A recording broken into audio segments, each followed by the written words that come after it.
floodgate is about to open over the next few days. And we've seen some big time trades, players opting in. And then the next question you have to ask yourself, is this a championship player? And the two names immediately, when you go to public perception, there's a lot of no's.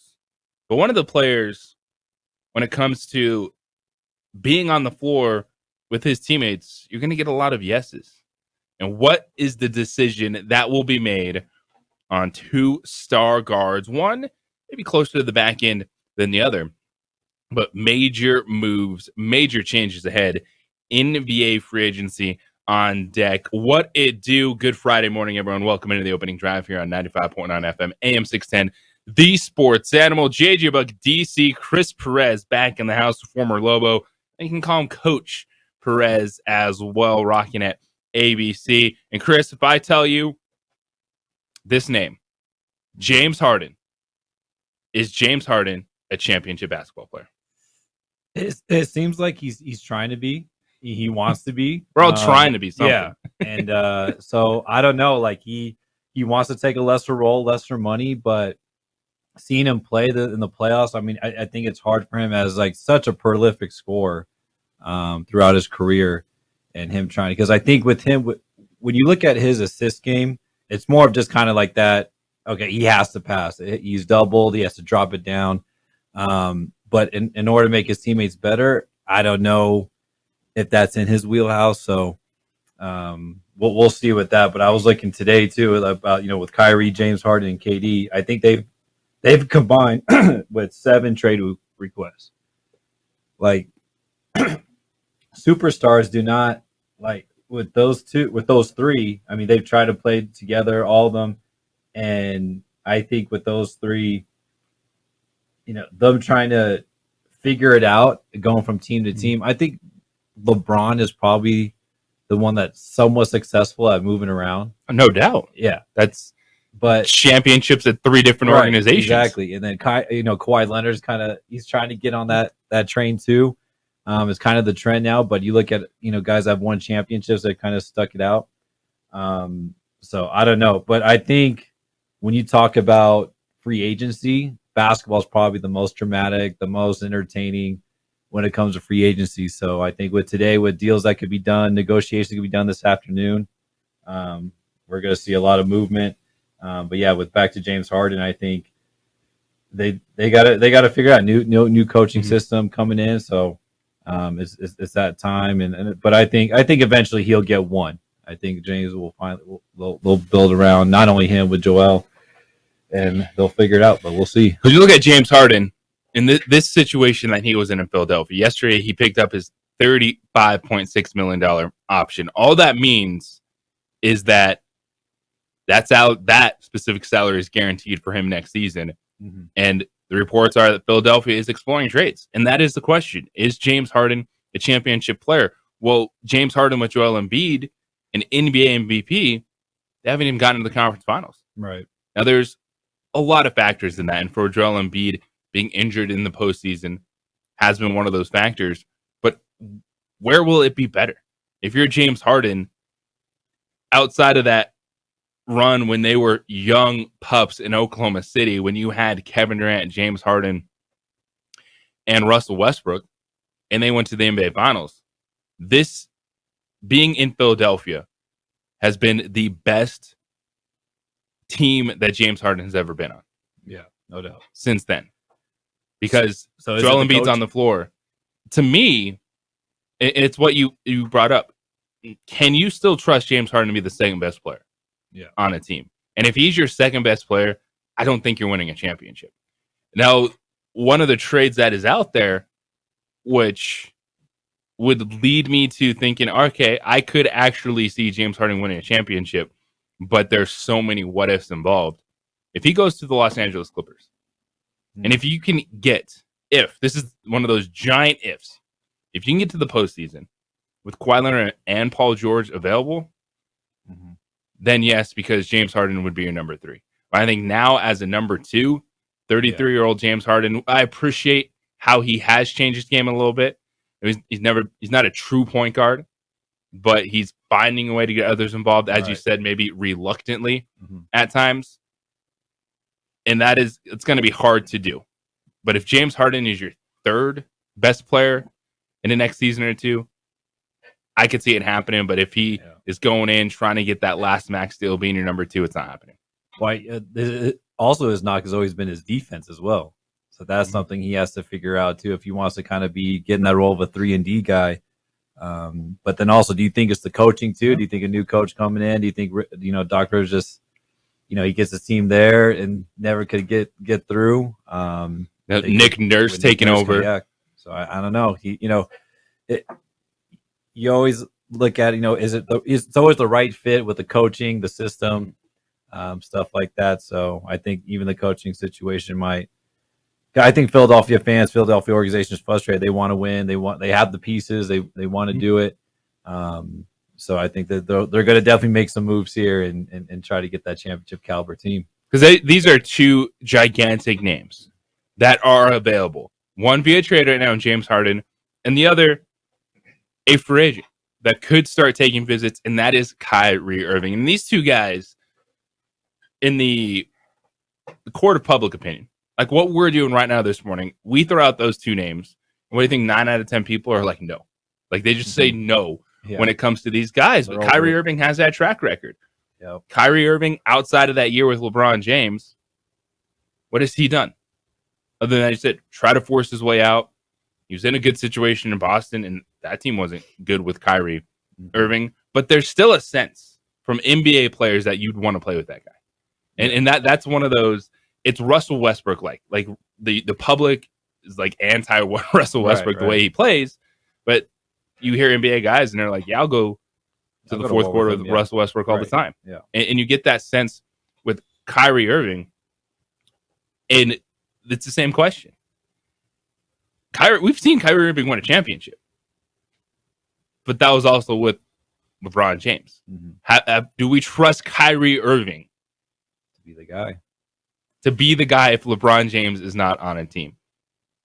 He's tried it. He's doing everything. I mean, even the Lakers. There were even talks of him coming back to the with the Lakers and LeBron get back together. But I think he really is adamant about like, no, I want to do this on my own. It's kind of like the Kobe Shaq thing. I mean, Kobe really tried to win one without him, but like you said, is Kyrie that guy to do it? And Kyrie Irving, to me, I can't trust him anymore. It's just all the little things add up to me. Kyrie Irving, and the basketball player, he is the best below the rim finisher I've seen. Yeah. Like ball handler. Yeah. Like he can get buckets. Right. But it's more than that to win an NBA championship. It's more than that to get to the conference finals, to lead a team deep into the playoffs. And the two biggest names, guys that are setting up for really their final max deals, James Harden 33, Kyrie Irving 31. If I was an NBA general manager heading into this weekend, I don't know how I could convince myself that I need to do what it takes to acquire these guys. Well, it's probably not you convincing yourself. It's your star player that's telling you to get him. And he is that guy that, you're right, around the league, guys love him. And so it's kind of an interesting thought. My real question is, what would the perfect fit be for Kyrie? Because, I mean, forget salary caps and everything. Like, what is the situation that gets the best out of him? Because I don't think it's Dallas. And this is one too. If you look, you're Mark Cuban. I still go back to that trade deadline move. I'm scratching my head, and this is a rental. Like there's zero guarantee with Kyrie Irving the way he's wired that he was going to immediately give you the yes that he's going to stay in Dallas. And there's been a lot of misses for Mark Cuban lately. The one you look at too, and you're like, how did it not work better? And that's of course Kristaps Porzingis being paired with Luka Doncic. And I think now there might need to be a little looking inward if I'm Luka, because we've in the NBA, dude, we see two players that are similar styles can coexist. But for me, that spot, it is the Lakers because of that one man, LeBron James. Despite what Kyrie Irving might have said at the end or his feelings, and when he left Cleveland, like that is the dude that you mesh best with in the NBA. That is the guy, that style of play where, LeBron, when it matters, he's going to play defense. Anthony Davis can lock it down. It would be the Lakers. Now, could they make it work? Probably not at this point in time. But if you're just asking where would it be, I don't trust Kyrie anywhere else. No, I agree. Having LeBron there, that's an influence that does impact the way he plays, and I think you're right. I think that is the fit. But how does that happen? I don't think it does. Well, DC asked the right question. You know, it's not, all right, just as a general manager, just as a front office person, because I know basketball fans this morning, you're sitting there going, I'm saying no to both these guys, but someone's saying yes. Someone's acquiring James Harden. And to me, the Los Angeles Clippers makes a ton of sense because if he's the number 3, Paul George and Kawhi Leonard, I like that fit, but it's also the Western Conference. Now, in the Western Conference, it's Stackapalooza out west. So if you're the Clippers, yeah, you're still trying to get James Harden because you want that number 3. And I know I've said it before. I do not believe that depth matters when you get to the postseason. Because when you look at Phoenix, you look at Clippers, those would be teams that they'd have to keep their fingers crossed and say, man, if we have to stay healthy, we have to get through this regular season, piecing things together. But once you get to the postseason, you're going to lock into that rotation. Are these teams good enough with just 3 players? The Phoenix Suns, are they the favorite in the West with that kind of 3-man rotation? Because I sure as heck like the Phoenix Suns, that 3 over a James Harden, Paul George, Kawhi Leonard 3. But this is fascinating. There's 2 big-time names that a lot of you out there are saying no. But someone is going to be saying yes to these players. And where are the best fits for these guys? And also, the names that aren't at the top of the list but are going to be the most impactful as it's time to figure out how to build a championship team. The Denver Nuggets looking at their rotation. Who can they add? Now, they could lose their 6th man because it looks like Bruce Brown is going to go get paid somewhere. But it is time to make the decisions, to make the moves, to back up the draft as NBA free agency is upon us. 505-246-0610. That's the 377 Brewery Hotline, Sports Animal text line. This morning, you can also email the show, jj@sportsanimal.com. We come back on the other side. If not now, when? A former number 1 overall pick running out of chances. We've got to start playing basketball at some point in time. The opening drive here on 95.9 FM, AM 610, the Sports Animal. Makes a little sports analysis, pop culture, and great.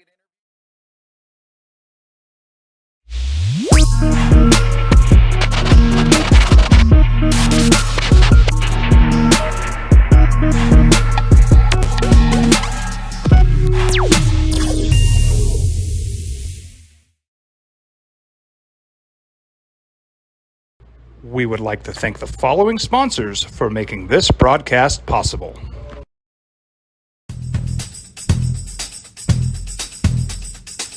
International Protective Services is a proud supporter of ProView Sports and New Mexico Youth Athletics. IPS provides residential and commercial security services in the Albuquerque metro area. For more info, please call 505-897-2420 or visit internationalprotectiveservice.com. These are more than just the sounds of a safe place to go after school. These are the sounds of interest being ignited and of mentors making an impact. At Boys and Girls Clubs, we don't do just one thing. We do whatever it takes to meet the needs of every kid who comes through those doors. Because whatever it takes is what it takes to build great futures. Great futures start here. Sometimes it's the small things that make life easier, like never worrying about being declined at an ATM when only cash will do. With You're Covered from US Eagle, we'll cover you, even if the money's not there. That's a good feeling. And we do it with no extra fees or penalties. It's called trust, and we think that's important, especially if we're asking you to trust us. At US Eagle, that's just part of what it means when we say people mean more. Don't sacrifice quality of flavor when you're in a hurry. Golden Pride offers ribs, fried chicken, green and red chili breakfast burritos, and Frontier Cinnabons. 4 great locations, or visit us online at goldenpride@abq.com. Golden Pride Barbecue Chicken and Ribs, proud supporter of ProView Sports Network. Check it out. What is it? It's a time machine, bro. I could jump into the future, get my paycheck early. I already get my paycheck early at US Eagle. Get your paycheck up to 2 days early with US Eagle Early Payday. Now's a great time to have your checking with US Eagle. Time machine. Your girlfriend breaks up with you in 22 hours, 53 minutes. Wait, what? Seth? We fight the battles no one hears about. We drop into the middle of firefights to rescue others. And act as one-man air traffic control towers. We're the ones who go before all others.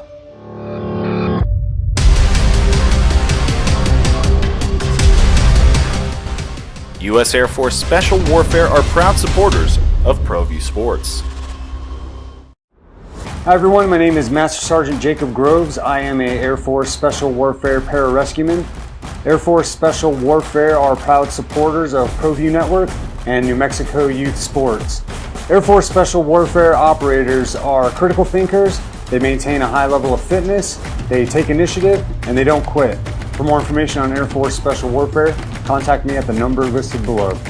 U.S. Air Force Special Warfare are proud supporters of ProView Sports.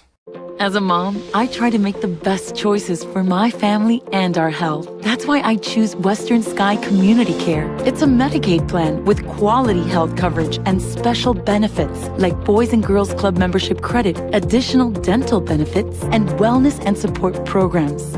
I decide which Medicaid plan is right for us. I choose Western Sky Community Care.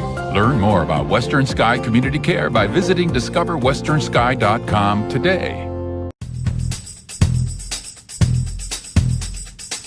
International Protective Services is a proud supporter of ProView Sports and New Mexico Youth Athletics.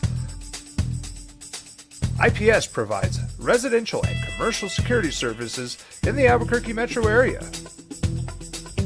For more info, please call 505-897-2420 or visit internationalprotectiveservice.com.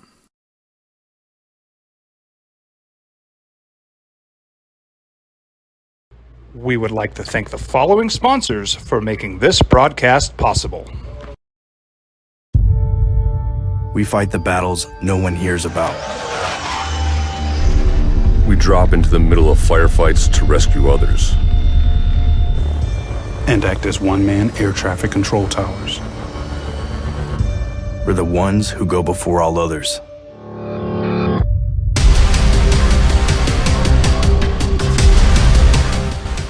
U.S. Air Force Special Warfare are proud supporters of ProView Sports.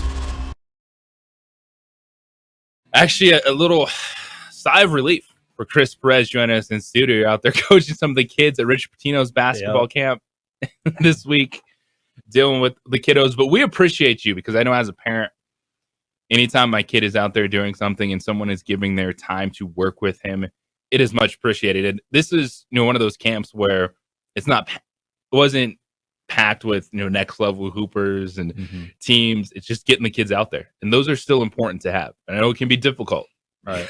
You got kids of all ages running around. Sometimes just maybe they're pretending to be a zombie instead of trying to play basketball. Yeah, you're out there herding cats. But that's still a lot of fun because all it takes, maybe they're not going to be the next Division I basketball player, but it's a moment you're going to remember forever. I still remember going to Global Basketball Camp as a kid and how impactful it was just to get to work with Lobos, being around those players.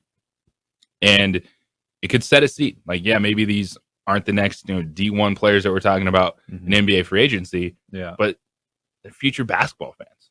Yeah. And that, like we talked about was, there's a small percentage of kids that are going to absorb what you teach them. Some of them are there, they're in soccer camps. Summer, man, you got to get them out of the house. Just get them out of the house. Parents are like, all right, just go.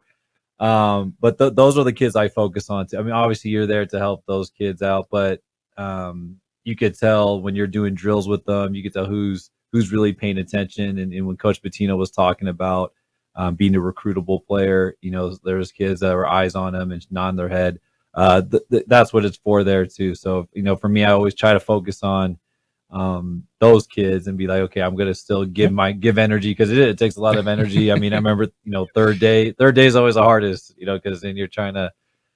But the fourth day is usually, you try to make a big old camp tournament, and it was pretty fun seeing everybody play and get competitive there. But yeah, I just love coming back to UNM. I'm forever in debt to that university for the 4 years they give me. So I'm just trying to get back in whatever way possible. Well, this is good training because you're also a new father.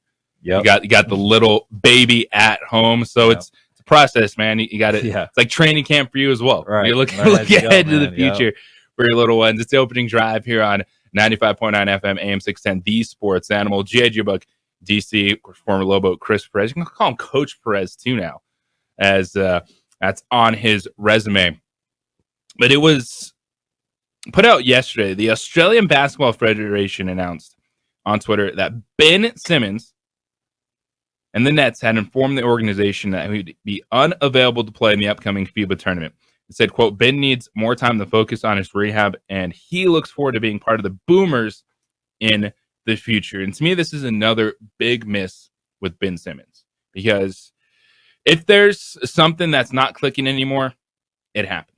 Ben Simmons has got to get back on a basketball court at some point in time and start playing the game. Mm-hmm. This, to me, is more mental than it is physical with Ben Simmons. And I go back to that last playoff series in Philadelphia where Ben Simmons was playing the Atlanta Hawks at the time.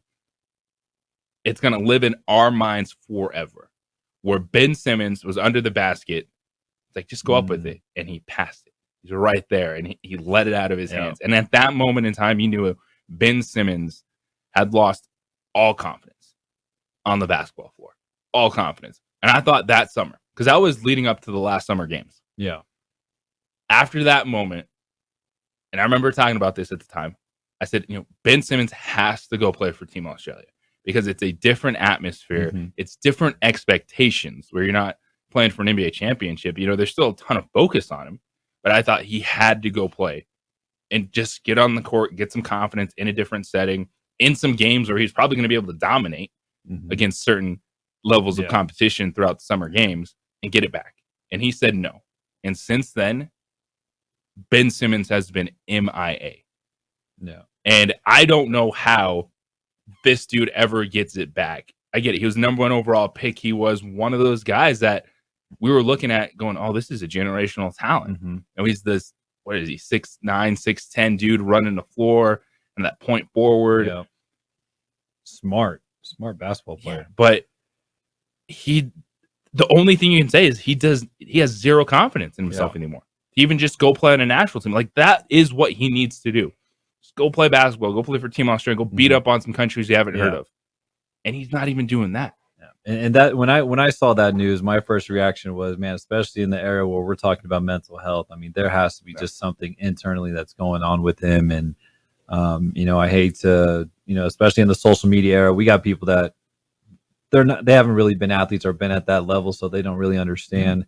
But there's so much that goes into it, because, like you said, confidence wise, I mean, like, it happens to the best of them. It happens to basketball, soccer, football, golf, whoever. Like, there's something that happens in between the ears that we have no idea what's going on. But like you said, with this Australian team, like, he needs to find something. Whoever's in his corner needs to help him out, because, again, I don't want to say he's a bust. I think a bust is more of like, they had everything they needed. They were on a good team. But they just didn't perform. I think with Ben Simmons, he still does have that ability to perform.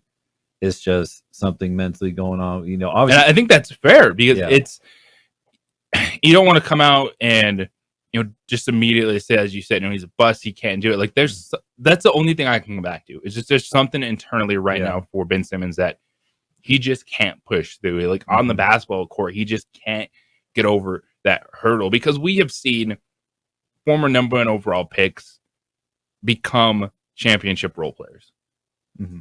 Andrew Wiggins comes to mind. Yeah. Like, he lands in Golden State, a great situation. It highlights his talents. Like, at this point in time, no one is saying, oh, we're bringing Ben Simmons in because he is going to be, our number 2 Right. or even part of a big 3.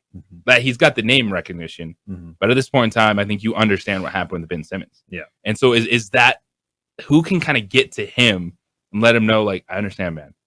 The pressure of being the number 1 overall pick, the pressure of having to perform it can wear you down. And something obviously did. But his body's let him down too. And that's a real question in this. And so it's probably a combination of not just trusting where he is upstairs as a basketball player, but does he trust his body anymore? I don't know. He looks pretty darn good. Some of those social media photos that have been going around. Yeah. Like he's putting in the work. But to me, like that's a step that I think Ben Simmons needs to take. International basketball, I think, could really help get his confidence back if he's healthy enough to play. Yeah, I think so too. But another guy that comes to mind with kind of the physical mental is also Lonzo Ball that came out of that same draft. I mean, it's these guys, you just don't know what's going on, and with the injuries or they say with him too, it was the shoes maybe that caused a lot of the they actually asked those questions. Yeah, I've been reading some stories on Lonzo Ball, who's going to miss next year with his knee injury. It might be done for his career. But is it the cartilage replacement that he's going through? And when he was suffering some of the knee injuries, it was asked, and you can read stories on it. Like the Lakers organization are like, is it the shoes? Like, are the big baller brand shoes actually messing him up? I don't know if it was that, but he hasn't been able to overcome those knee injuries. And for Lonzo Ball, though, he was a guy that his game was improving. His shot got better. He was a really good guard. Now it's just unfortunate to see that the knee injuries have been pretty massive for him. But the chances are running out. If you're Ben Simmons, and these are the opportunities that he has to take. Like, this is where international basketball can matter for a player like him, to get away from the NBA finals or bust type of stuff and just go play for your national team. But we'll see if there's another chance coming for Ben Simmons. 505-246-0610. That is the 377 Brewery hotline. That is also the Sports Animal text line. So is it just a bitter rival, or does this player have a point that this quarterback can't win a Super Bowl?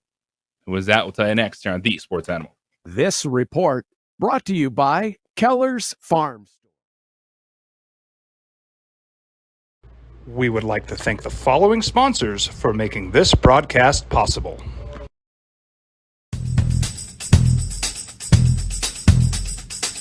International Protective Services is a proud supporter of ProView Sports and New Mexico Youth Athletics. IPS provides residential and commercial security services in the Albuquerque metro area. For more info, please call 505-897-2420 or visit internationalprotectiveservice.com. We fight the battles no one hears about. We drop into the middle of firefights to rescue others. And act as one-man air traffic control towers. We're the ones who go before all others.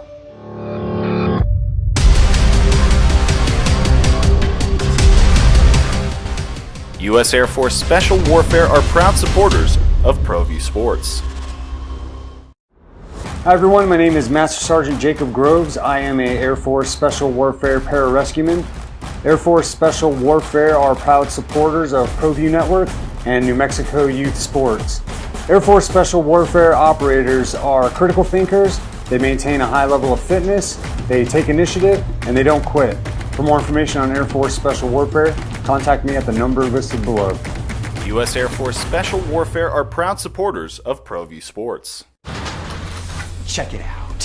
What is it? It's a time machine, bro. I could jump into the future, get my paycheck early. I already get my paycheck early at US Eagle. Get your paycheck up to 2 days early with US Eagle Early Payday. Now's a great time to have your checking with US Eagle. Time machine. Your girlfriend breaks up with you in 22 hours, 53 minutes. Wait, what? Seth? Well, I'm going to the frontier, walk up to the cashier, order up a root beer and a number one. Cover it with green stuff, one scoop is not enough. Find a booth is real tough, back by the Duke. Meet my family, meet my friends in the quirkiest restaurant I have ever been. All of Albuquerque's favorite spot, it's the Frontier Restaurant. The Frontier Restaurant is a proud supporter of ProView Networks. These are more than just the sounds of a safe place to go after school. These are the sounds of interest being ignited and of mentors making an impact. At Boys and Girls Clubs, we don't do just one thing. We do whatever it takes to meet the needs of every kid who comes through those doors. Because whatever it takes is what it takes to build great futures. Great futures start here. Sometimes it's the small things that make life easier, like never worrying about being declined at an ATM when only cash will do. With You're Covered from US Eagle, we'll cover you, even if the money's not there. That's a good feeling. And we do it with no extra fees or penalties. It's called trust, and we think that's important, especially if we're asking you to trust us.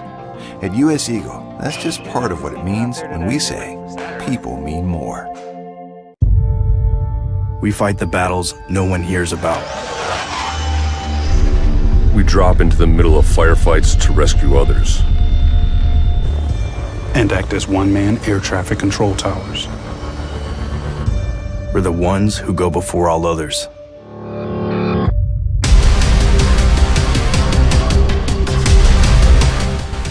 U.S. Air Force Special Warfare are proud supporters of ProView Sports.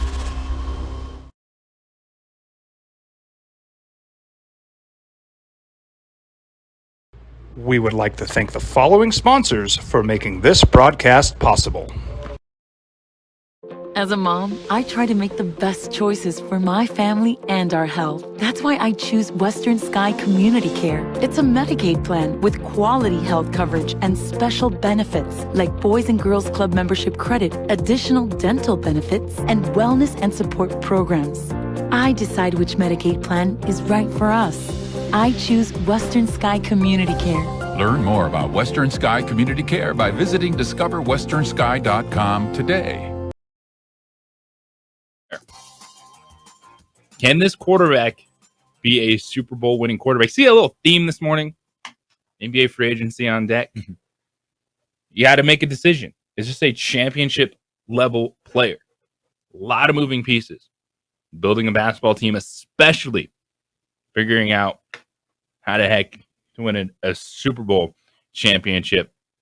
But this former NFL wide receiver believes this quarterback is not a championship level quarterback. Opening drive here on 95.9 FM, AM 610, The Sports Animal. JJ Buck DC, Chris Perez joining us this morning.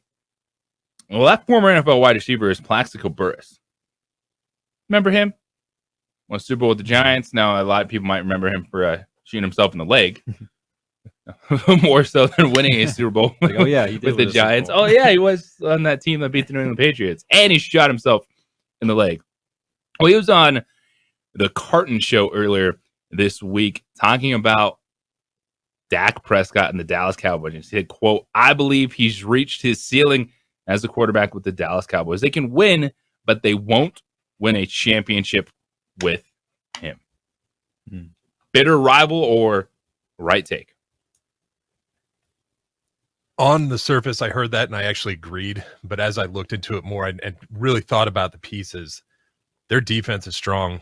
They've got good receivers. Losing Dalton Schultz, that's going to hurt them bad, actually.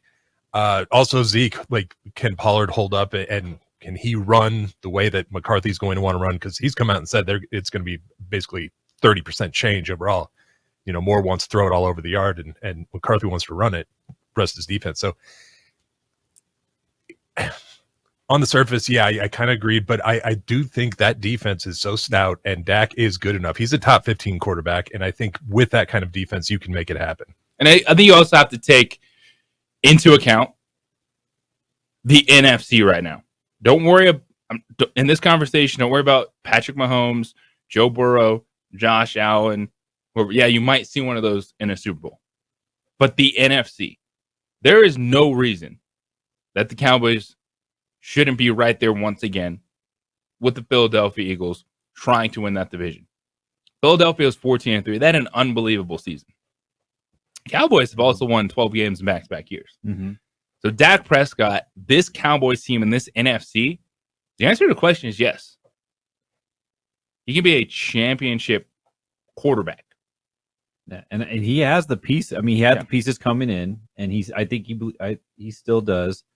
And the Cowboys, they're not a franchise that's going to want to go through coaches and QBs like every few years. I mean, that is the one thing we've seen with Jerry Jones. Yeah, he's tries to be. He gives them chances. He's consistent with coaches. He's got to get them to see. Okay, fine. We got to go a different direction. But I think when it comes to quarterbacks and coaches, we see that especially in the NFL. We see that a lot of movement. A lot of these struggling franchises, they're going to do that. But I think you still got to stick it out with. I mean, again, you're always in it. You're playing for a championship every year. Your Cowboy fans believe it. The franchise believes it every year. You still have that belief. People are showing up, and so I think it's just having that the consistency and the confidence given from the front office to continue to go. So I think with Dak Prescott. It still is his team. It's his time, and until somebody else comes. Well, and if you're Dak too, you have all the motivation that you need. You saw this team; they played well when Cooper Rush playing quarterback. You had Cowboy fans, and you know what? It's the Tony Romo. Do we need to bring this Dak Prescott back right now? We're kind of in a little groove. Yeah, and the way this team is constructed, they have a superstar defender. Micah Parsons, who can be one of those game changers. I appreciate his mindset. Even though Micah Parsons is on every other podcast, known to man, talking about what he and the Dallas Cowboys are going to do. He wants to have that Aaron Donald type of impact, which might not always be about the sack numbers, but he's wrecking the game. The presence, yeah. You have that on your defense. They've been able to create takeaways, and that's one of the biggest variances you see in the NFL from kind of year to year, creating takeaways, but the pieces are there. And it mentioned Dalton Schultz, the tight end, and the tight end can be the quarterback's best friend, but they also got better in the receiving core. Brandon Cooks, and that's a big pickup. I think Cooks as a number 2, that dude can still go out there and produce because he's been able to put up some big numbers. And you go to the offenses and the quarterbacks that he's played on, it hasn't been great for the last few years for Brandon Cooks. And I'm with you. Tony Pollard, everyone will say, oh, if you add X amount of carries, the numbers will tell you that he's going to be fine. But you still want the depth of the position. But the answer is Plexico Burress, I don't think that Dak Prescott has reached his ceiling because I'm looking at the overall picture in the NFC. And to me, there is no reason that the Cowboys shouldn't be the third best team because I'm still giving the credit to the rosters of the Eagles and 49ers. With questions at quarterback with 49ers, I actually start to look at that one, and they're actually closer than some might think. The Cowboys and 49ers, that is. But let me ask you this, since there's all this Lions love right now, just on the surface, do you believe more in the Cowboys or Lions? Do you believe more in the Dallas Cowboys or the Detroit Lions? We're going to let you simmer on that because when we come back into their side, the division favorites. Lions are one of those division favorites. Dallas might not be. Who do you believe in? Who is not going to win their division? And all the money are coming in on these teams. That is next. It is the opening drive here on 95.9 FM, AM 610, the Sports Animal. This report is sponsored by AutoZone. Get in the zone. We would like to thank the following sponsors for making this broadcast possible. These are more than just the sounds of a safe place to go after school. These are the sounds of interest being ignited and of mentors making an impact. At Boys and Girls Clubs, we don't do just one thing. We do whatever it takes to meet the needs of every kid who comes through those doors. Because whatever it takes is what it takes to build great futures. Great futures start here. We would like to thank the following sponsors for making this broadcast possible. Everguard Roofing and Solar. For nearly 20 years, Everguard Roofing and Solar has been working with New Mexicans to enhance their homes and businesses. For all your roofing and solar needs in New Mexico, call 505-821-9543.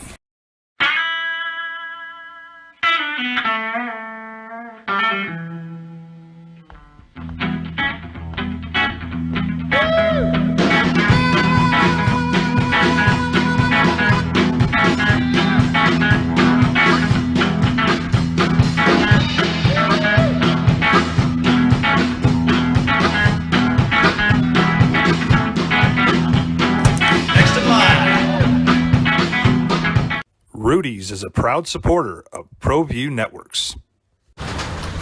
Check it out. What is it? It's a time machine, bro. I could jump into the future, get my paycheck early. I already get my paycheck early at US Eagle.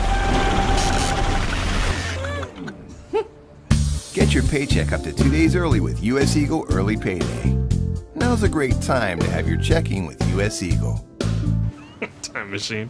Your girlfriend breaks up with you in 22 hours, 53 minutes. Wait, what? Seth? Hi everyone, my name is Master Sergeant Jacob Groves. I am a Air Force Special Warfare Pararescueman. Air Force Special Warfare are proud supporters of ProView Network and New Mexico Youth Sports. Air Force Special Warfare operators are critical thinkers. They maintain a high level of fitness, they take initiative, and they don't quit. For more information on Air Force Special Warfare, contact me at the number listed below. U.S. Air Force Special Warfare are proud supporters of ProView Sports. International Protective Services is a proud supporter of ProView Sports and New Mexico Youth Athletics. IPS provides residential and commercial security services in the Albuquerque metro area. For more info, please call 505-897-2420 or visit internationalprotectiveservice.com. We fight the battles no one hears about. We drop into the middle of firefights to rescue others. And act as one-man air traffic control towers. We're the ones who go before all others.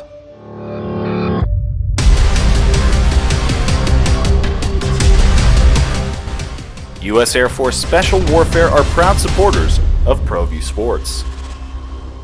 Dream style stucco. Stucco is the way to go. A Southwest tradition, beautiful and durable. The perfect combination. Your favorite color, your favorite texture. You're gonna love it when they put it all together. Through any weather, nothing looks better. From the smooth to the rough, they really know their stuff. Nobody does stucco like Dream Style Stucco. Well, I'm going to the frontier, walk up to the cashier, order up a root beer and a number one. Cover it with green stuff, one scoop is not enough. Find a booth is real tough, back by the Duke. Meet my family, meet my friends in the quirkiest restaurant I have ever been. All of Albuquerque's favorite spot, it's the Frontier Restaurant. The Frontier Restaurant is a proud supporter of ProView Networks. As a mom, I try to make the best choices for my family and our health. That's why I choose Western Sky Community Care. It's a Medicaid plan with quality health coverage and special benefits like Boys and Girls Club membership credit, additional dental benefits, and wellness and support programs. I decide which Medicaid plan is right for us. I choose Western Sky Community Care. Learn more about Western Sky Community Care by visiting discoverwesternsky.com today. Sometimes it's the small things that make life easier, like never worrying about being declined at an ATM when only cash will do. With You're Covered from US Eagle, we'll cover you, even if the money's not there. That's a good feeling. And we do it with no extra fees or penalties. It's called trust, and we think that's important, especially if we're asking you to trust us. At US Eagle, that's just part of what it means when we say people mean more.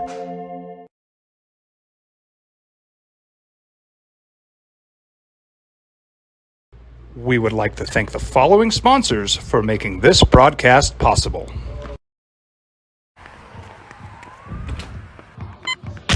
These are more than just the sounds of a safe place to go after school. These are the sounds of interest being ignited and of mentors making an impact. At Boys and Girls Clubs, we don't do just one thing. We do whatever it takes to meet the needs of every kid who comes through those doors.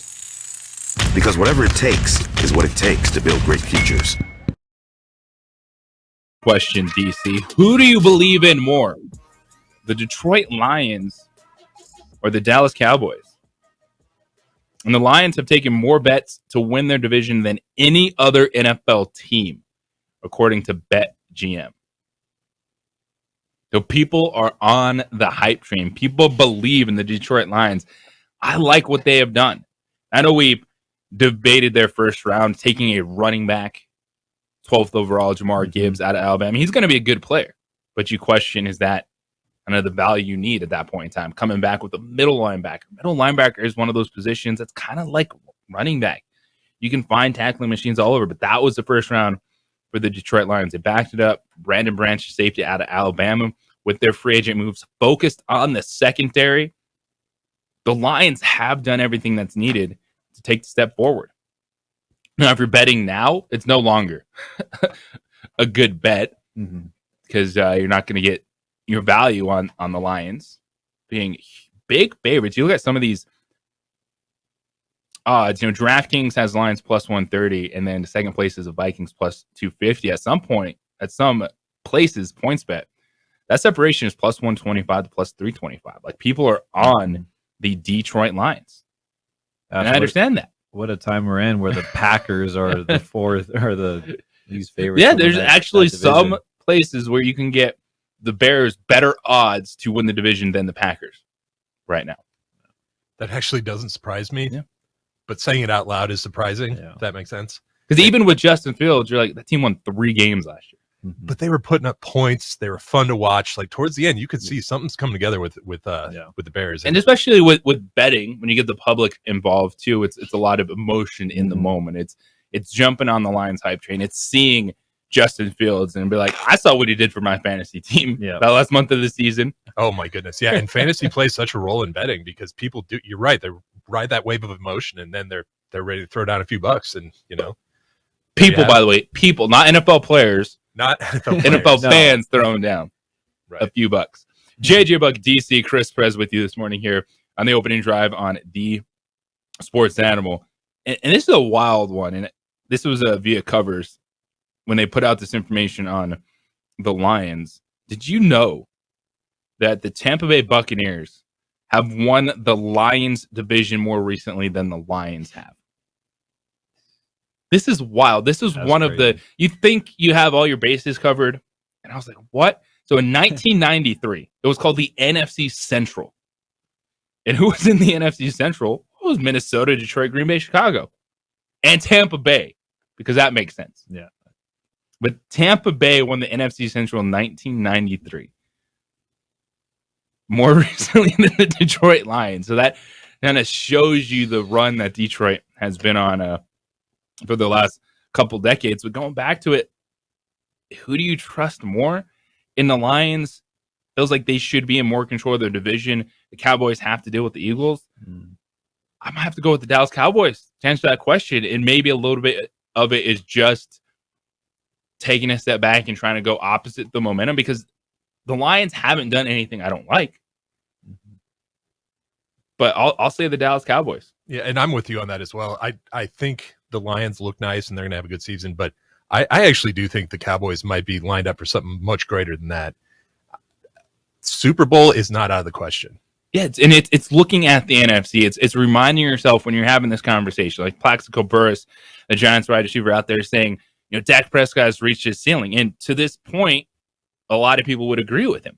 But you have to look at what they're doing next year. And it's not a conversation where immediately you have to say Dak Prescott versus Josh Allen, Joe Burrow, Patrick Mahomes, all those other quarterbacks in the NFC, Aaron Rodgers, Trevor Lawrence, Justin Herbert. It's all right in the NFC. You look at that division, they can split with the Eagles. That's not crazy. No, it's not. The Giants are going to be tough. Washington, more and more people are going, maybe we should give them a chance at being a tough division opponent, even with Sam Howell as their quarterback. So if you look at it from that standpoint of getting to the Super Bowl, getting to a championship game, and I think Dallas can do it. Yeah, because I think when we talk about the Detroit Lions, we're talking, all right, they're going to get to the playoffs. Like that, and this time it's crazy, but they're in the right direction with that. But when we talk about the Dallas Cowboys with that competitive division, they're going to be more playoff ready and Super Bowl, have more of a Super Bowl mindset. So I think, again, with them having to battle Philadelphia 2 times, that's going to kind of give them that championship mindset starting in the offseason here and saying, you know what, like no more excuses. Yeah, we got the Philadelphia Eagles, but even that takes kind of some pressure off. I mean, Dallas always has pressure. I think Detroit, they're not really under any pressure. I think the fan base is kind of accepted. Okay, we're kind of mediocre, and then look, we're having a good spike right now. But with Dallas, it's Super Bowl or bust for their fans. But I think they understand that what the franchise is about. Yeah, and it's one of those things that, from a fan standpoint, you Cowboy fans, you're gonna say that they're never gonna say that they're underdog, but this Dallas team, they can kind of take that mentality. Mm-hmm. They can look at Philadelphia, Jalen Hurts, and the performance he put on in the Super Bowl, the expectations for that team, and they can kind of take that. All right, we're quote unquote America's team, but they could have that underdog mentality. They could have that, just a different mindset heading into the season. And because the NFC, man, it's wide open. It is. There's two. It's and we talk about San Francisco just because we've seen what they've been able to do with a backup stability at the quarterback position, because that roster is stacked. Those are the 2 best rosters, Philadelphia and San Francisco. And I can't talk myself out of putting those 2 teams up top. And that's fair. I can definitely see that. I do think that underdog role, though, because there is so much love for Philly right now. Across the country, people love the Eagles, and the Cowboys are going to use that to their advantage for sure. And one of the things, too, if you're looking at division favorites, where the money is coming in on, across the board, it's the Eagles. Now, you're not getting great odds, but if you're telling me that you're looking at putting money down on Philadelphia, they're minus 110, minus 125 at some of these places, and I could get plus 190 on the Cowboys, I'd take them as division winners. Plus 190 on the Cowboys sounds like smart money. And that is the number at DraftKings this morning, if you're in a place where you could do that, because some of these division winners, it's big. So I look at the AFC North and NFC East as potential where you can get some good value. I think putting money on the Cowboys to win a division, if I'm looking at teams that have a legitimate chance, yes, I'm doing that. And the Ravens. Now, the Bengals plus 120 to plus 150, but they're the favorites across the board. Ravens, you can get them at plus 250 at a couple of these places. I like that bet as well. Now, I know where Jeff Symbieta would go. Cleveland Browns plus 425 on DraftKings to win the division. That feels like more of a gamble. Just saying. That's what it is. That's what we're doing. Plus 425. Well, and it's crazy there too, with the Steelers being 4th in that, showing 4th in that division at this time, and Steelers and Packers, and the largest shifts, of course, AFC South. Could you talk yourself into the Titans and or one of those rookie quarterbacks winning the division? That's going to be much harder over the Jaguars. That's where we see some of the biggest separation early in the summer as we get ready to camp, looking at these division favorites. Patrick Mahomes, 7 straight times winning that division. There's a big gap there between the Chiefs and Chargers. But the 2 that I like are the Dallas Cowboys and Baltimore Ravens, as right now non-division favorites to win the division. And I think you can also get yourself really intrigued in the AFC East. Now, I know some of the drama with Stephon Diggs and Josh Allen might be worrying some people, but that is still a really good football team. Their 3 losses last year were by combined 8 points. So if you're looking at division winners, who do you like? The favorites are out there. money to be made on some of these other teams. I think AFC North, it's going to be tight. There's value in the Ravens. And yes, Dallas, we are talking about you as winning the division over Philadelphia. 505-246-0610. That is a 377 Brewery Hotline, the Sports Animal text line this morning. It is decision time. These NBA teams need to figure out, is this a championship player? Who's the guy that is going to be this year's Jalen Brunson that is going to help a team win playoff games? It's coming up next here on the Sports Animal.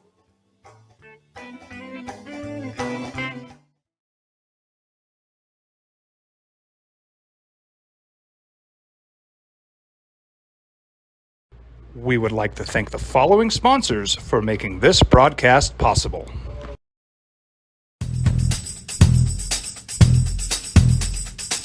International Protective Services is a proud supporter of ProView Sports and New Mexico Youth Athletics. IPS provides residential and commercial security services in the Albuquerque metro area. For more info, please call 505-897-2420 or visit internationalprotectiveservice.com. We fight the battles no one hears about. We drop into the middle of firefights to rescue others. And act as one-man air traffic control towers. We're the ones who go before all others.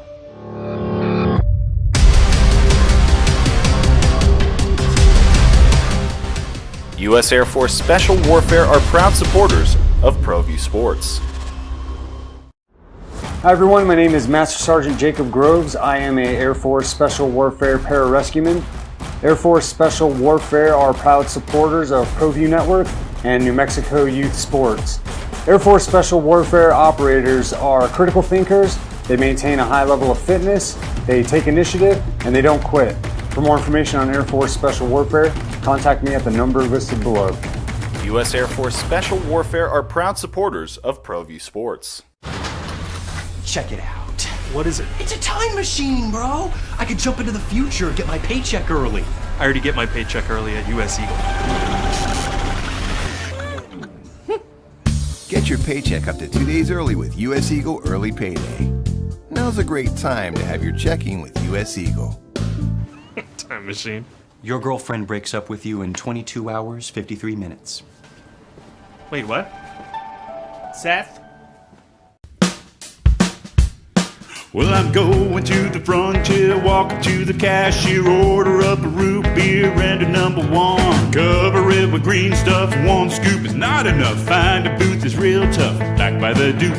Meet my family, meet my friends in the quirkiest restaurant I have ever been.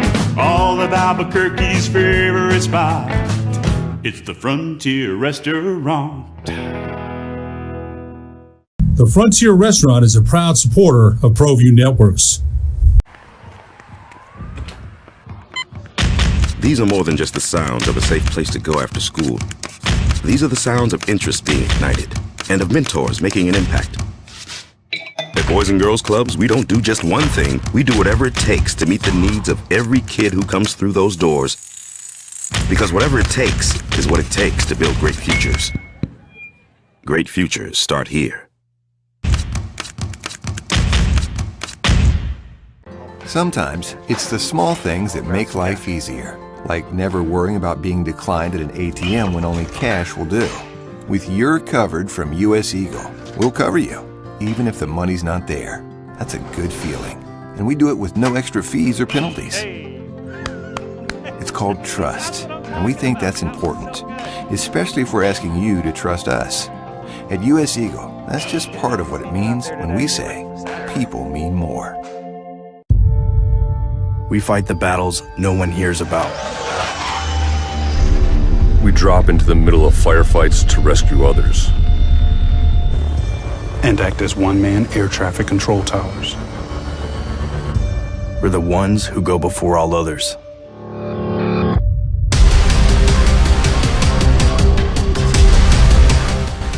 U.S. Air Force Special Warfare are proud supporters of ProView Sports.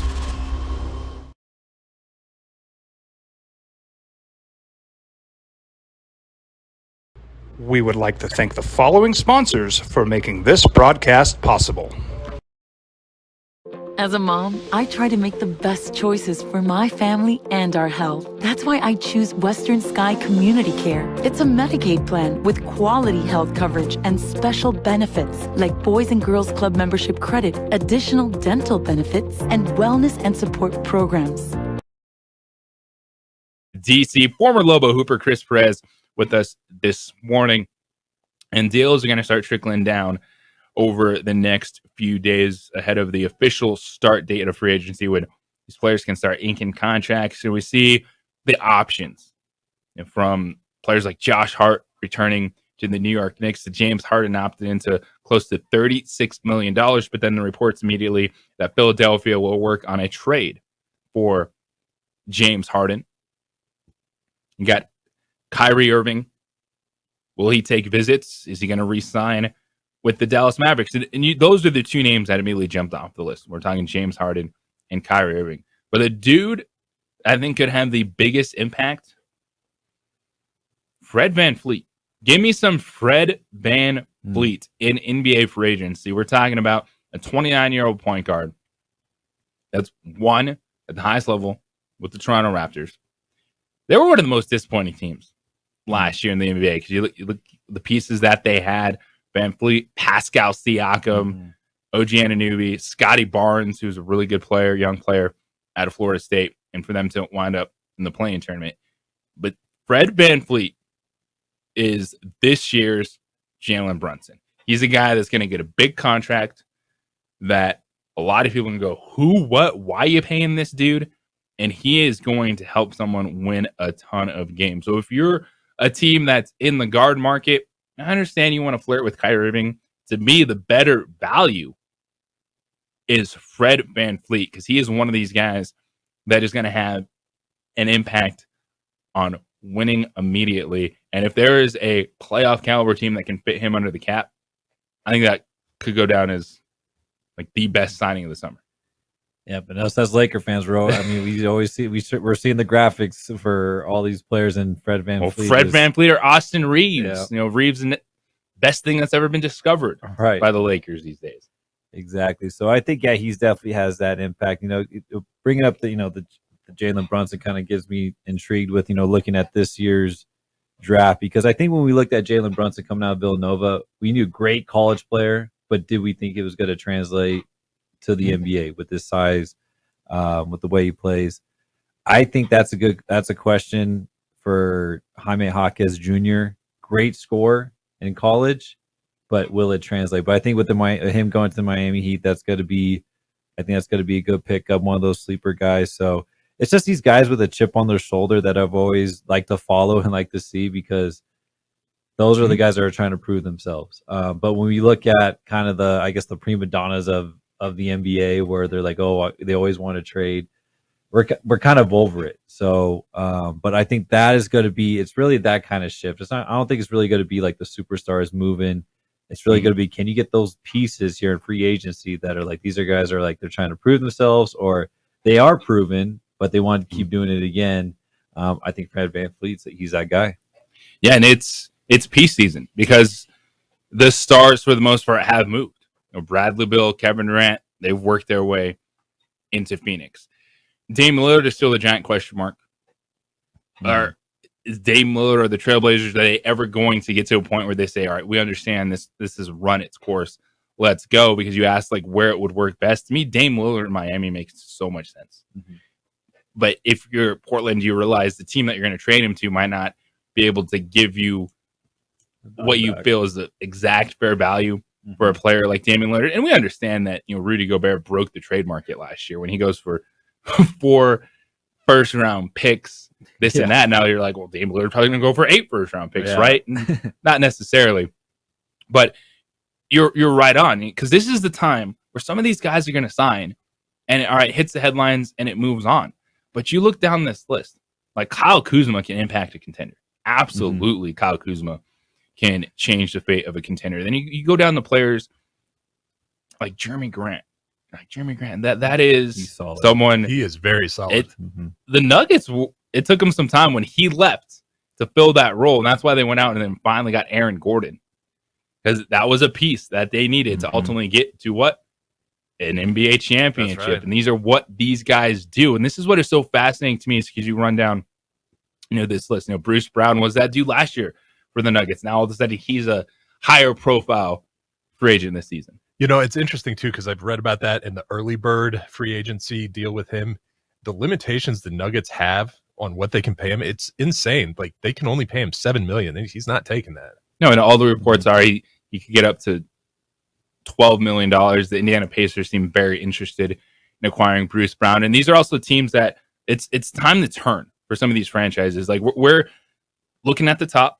We're talking about new championship players, but a team like the Pacers too, is they understand like they got to start turning that corner. And what we're seeing a little more too in the NBA, which I appreciate, is you're going to have bad teams in sport. It's going to happen. Sometimes you're just going to be bad. And you get to a certain point where you say, yeah, we're tanking the season.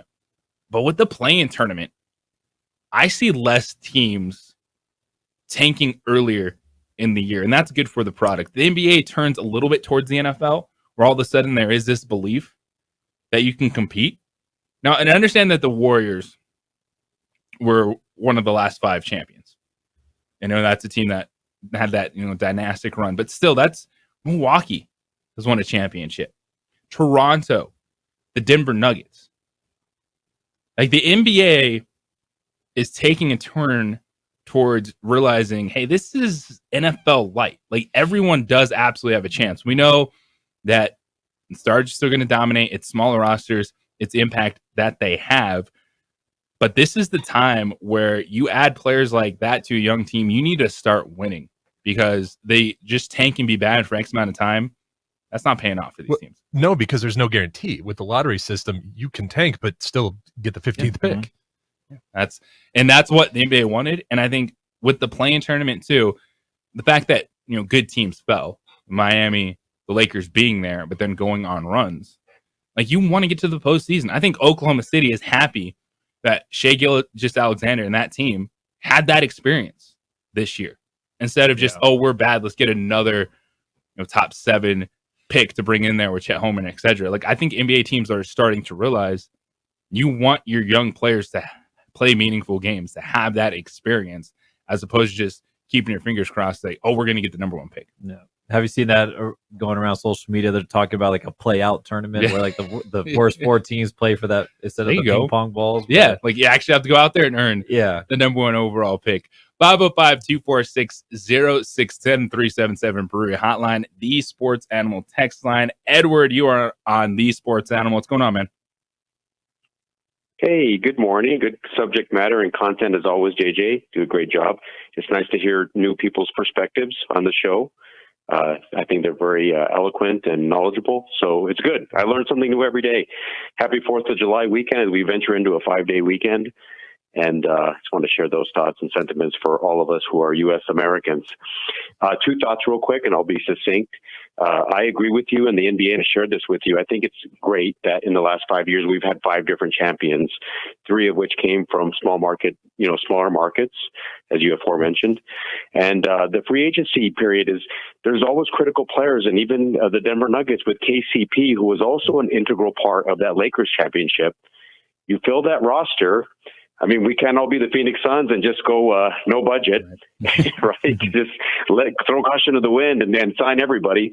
But I think it's great for the NBA, and it keeps everybody's interest. So I'm fascinated to see what happens. To your prior point, quickly on Dak Prescott, with the Cowboy fans, I think they find it exceedingly difficult to remove emotion from their emotional attachment to Dak and even Tony Romo. When I look at Dak, I also have him somewhere ranked between 10th and 12th best quarterback in the league, right? Which very, very good quarterback. But there's an adage in my business which says the more you're explaining, the more you're trying to justify, the more you're losing, right? And I think Cowboy fans try to justify and say, well, there's this factor and this factor and this factor. The sheer fact that Dak Prescott's career statistics almost are exactly the same as Kirk Cousins, that's what I see when I see Dak play.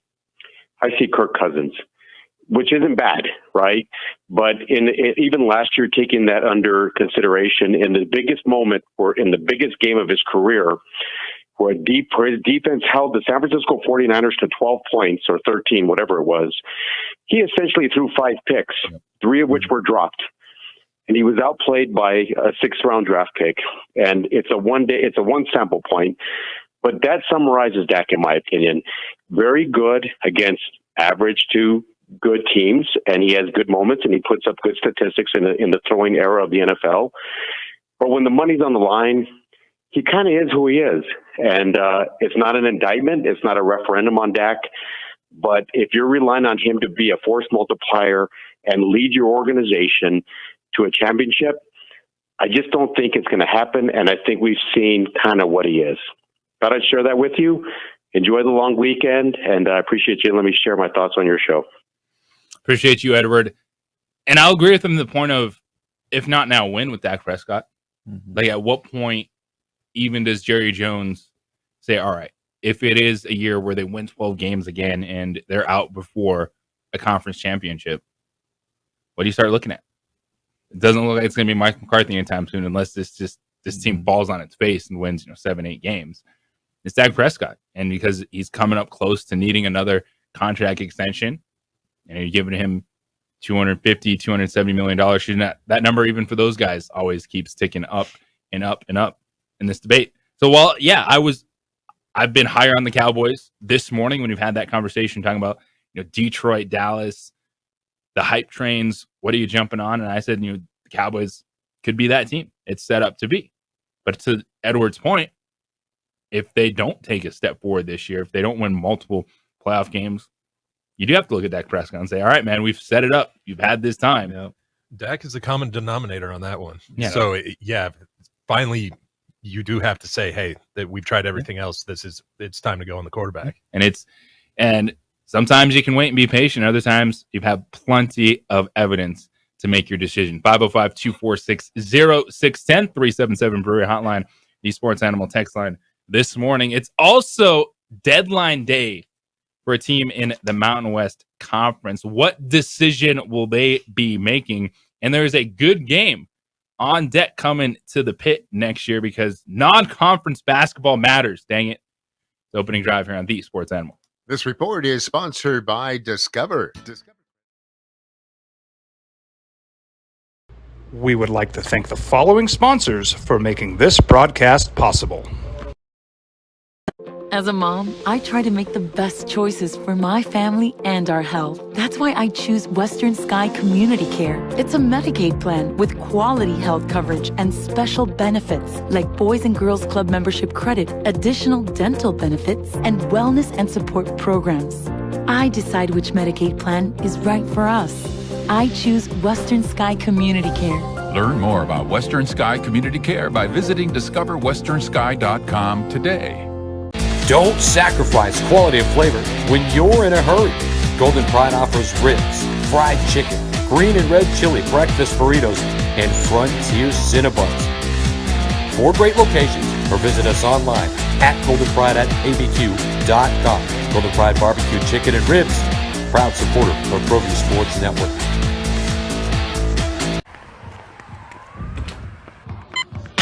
These are more than just the sounds of a safe place to go after school. These are the sounds of interest being ignited and of mentors making an impact. At Boys and Girls Clubs, we don't do just one thing. We do whatever it takes to meet the needs of every kid who comes through those doors. Because whatever it takes is what it takes to build great futures. Great futures start here. We would like to thank the following sponsors for making this broadcast possible. Everguard Roofing and Solar. For nearly 20 years, Everguard Roofing and Solar has been working with New Mexicans to enhance their homes and businesses.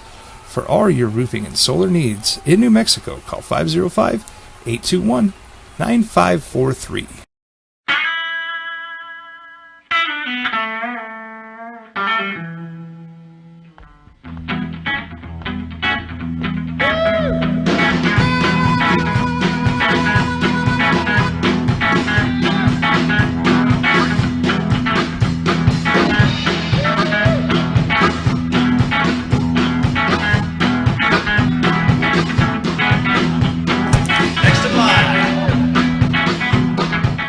Rudy's is a proud supporter of ProView Networks.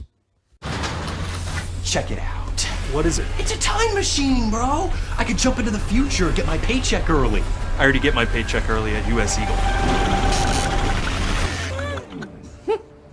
Get your paycheck up to 2 days early with US Eagle Early Payday.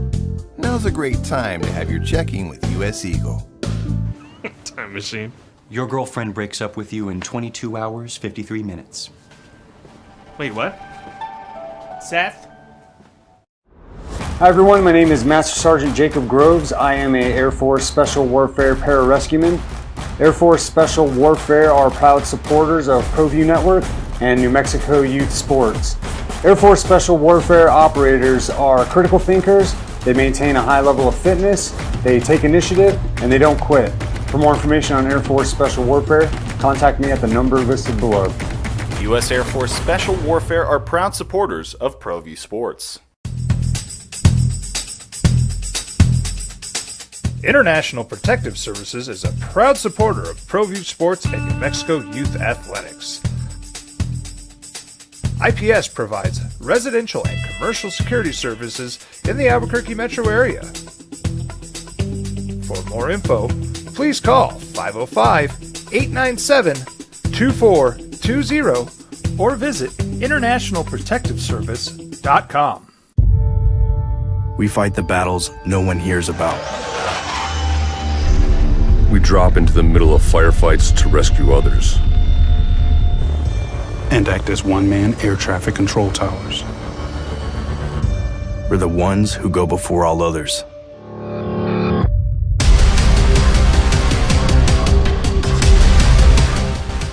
U.S. Air Force Special Warfare are proud supporters of ProView Sports. Dream style stucco. Stucco is the way to go. The Southwest tradition, beautiful and durable. The perfect combination. Your favorite color, your favorite texture. You're gonna love it when they put it all together. Through any weather, nothing looks better. From the smooth to the rough, they really know their stuff. Nobody does stucco like Dream Style Stucco. Well, I'm going to the frontier, walk up to the cashier, order up a root beer and a number one. Cover it with green stuff, one scoop is not enough. Find a booth is real tough, back by the Duke. Meet my family, meet my friends in the quirkiest restaurant I have ever been. All of Albuquerque's favorite spot, it's the Frontier Restaurant. The Frontier Restaurant is a proud supporter of ProView Networks.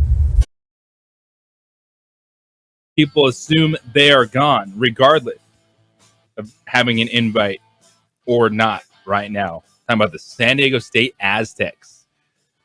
It's a deadline just for the exit fee.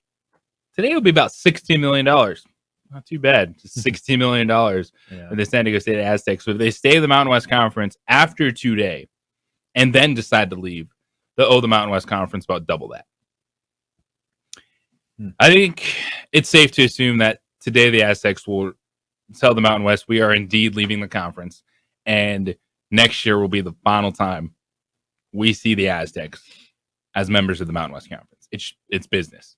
Make that decision. You feel strong enough that the Pac-12 will come calling, maybe even the Big 12 at this point in time. You make that decision, move. Because college athletics, there's that big business side to it. No one's going to fault San Diego State for taking that jump, but it's still a little uncertain. If there's no Pac-12 invite just yet, you have to have that handshake deal behind closed doors to feel confident about it. But that is something to keep an eye on today. Is San Diego State going to be a member of the Mountain West Conference for the foreseeable future, or will last year be it?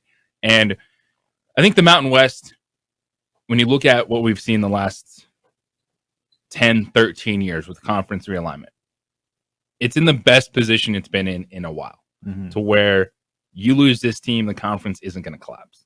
Yeah. It was Boise State that was at the forefront of this. Remember when the Big East almost went from San Diego to Connecticut? like when San Diego State and Boise State were set to join the Big East. And then that didn't happen. The Mountain West stuck together, and you move forward. And we saw a pretty good decade of basketball and football in this conference.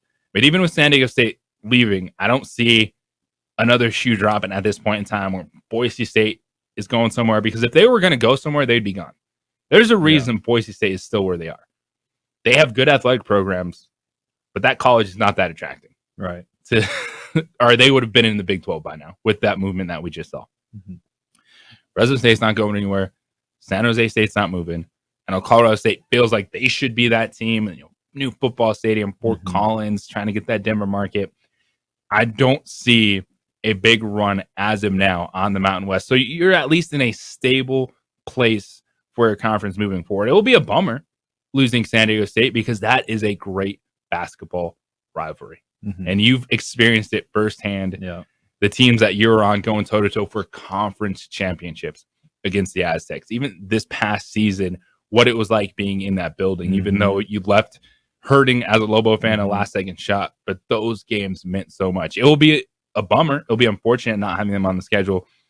But you also understand that, you know, for the Aztecs, it's probably the best decision. Yeah. Just for them to try to get in a Power 5 conference. I was surprised. I mean, they haven't done this really, but I think they just need their football program to get a little bit more national attention. And but yeah, I think San Diego State, you know, especially with all the movement with the Pac-12, I think it's a little more fitting now. I mean, they're on the rise.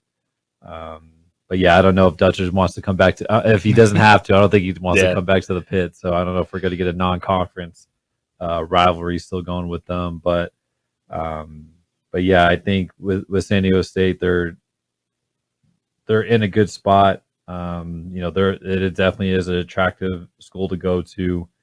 Great area, obviously. So I think you know, like you said, the Mountain West. I mean, there's still, I think it's still one of the best mid-major conferences that we have. So I think it's just a good area for players that, you know, they're the blue collar guys, or the guys that want a second chance, or they're overlooked. It's a great conference to battle in. It is. JJ Buck DC, former Lobo, Chris Perez with you. And to me, I know it gets put on the back burner, but basketball still matters. I think even being a really good basketball conference, you know, it can still bring money in, getting those units, and you're not getting the same TV deals as the other conferences at this point in time. You're not. It's understandable. But if you can be stable in football, be good in basketball, still try to find a way to get multiple teams in the NCAA tournament, that's going to matter for these athletic departments, because there's enough schools in this conference where basketball matters, where you can still have that solid footprint from start to finish. So many places it's March or bust. It's about March Madness. Yeah. Now, this is a special market.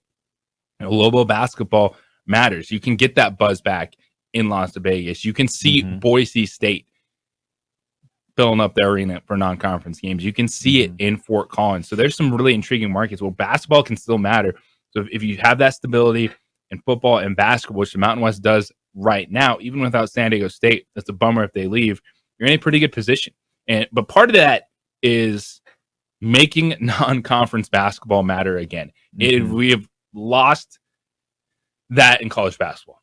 And that's one of the most frustrating things for me, is how teams don't have to play road games anymore just because of the tournaments. Everyone, there's the MTEs, you're playing your Battle for Atlantis, Diamond Head Classic, like you're going all over the place. You want those experiences, but you're losing out on true road games. And I think non-conference basketball is a way for college basketball to matter in a lot of other places, and especially here in Albuquerque. And yesterday, John Rothstein, sources, so someone at UNM, let him know that UC Santa Barbara is going to be a non-conference opponent at the Pit next season. And that's a solid game.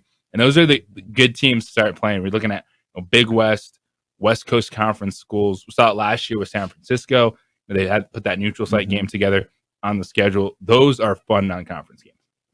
Yeah, UC Santa Barbara. Gabe Vincent, that's where he was at. But yeah, I think when we talk about non-conference, some coaches understand this, is that you do need those true road games because it is taxed. But the thing at the same token, it's like they know they're going to get true road games in conferences where it's mentally and physically draining. but you still need at least one or two where, man, it's a big game. You're coming either to the pit or to San Diego State, the show. I mean, you want to get in these tough environments because you do want to battle test your guys. And that is true, where it's the fallback for a lot of these guys. Yeah. And if you're in a big conference, you're like, I don't need to schedule non-conference games because I'm going to go through that gauntlet right on the road. But I still love to see true road games, even in non-conference. I think that just helps the sport of college basketball. These tournaments are fun. Yeah, we'll watch them, especially Beast Week and Thanksgiving. And you see all these not neutral site games. But I think that's also why there's a little bit of a disconnect when it comes to college basketball, because you're never going to pass college football and pass the NFL. But true road games, markets where people are filling up arenas, that's what you want to see. That gets people's attention. And that's a solid game for the Lobos with UC Santa Barbara coming in. When you think back, are there any non-conference games that stand out to you, what you guys were able to do?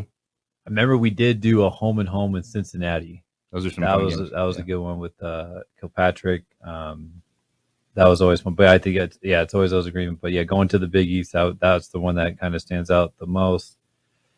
Other than that, it was you have to fill your home schedule. Yeah, that's understandable. You're not going to get, as we've seen, big names just to come play at home so you can fill your home schedule and sell those tickets. But if you get the right home and homes, like I remember that Cincinnati series, that time, 2 really good programs, big non-conference games that mattered. You need a few of those sprinkled throughout. I think it's important for college basketball. It's important for your fan bases to try to find those games, because it's hard, because you talk to these coaches, getting home and home anywhere is just so hard with the way, as you said, the mindset of a coach is you're filling out your home schedule. You're getting, X, Y, and Z to come in.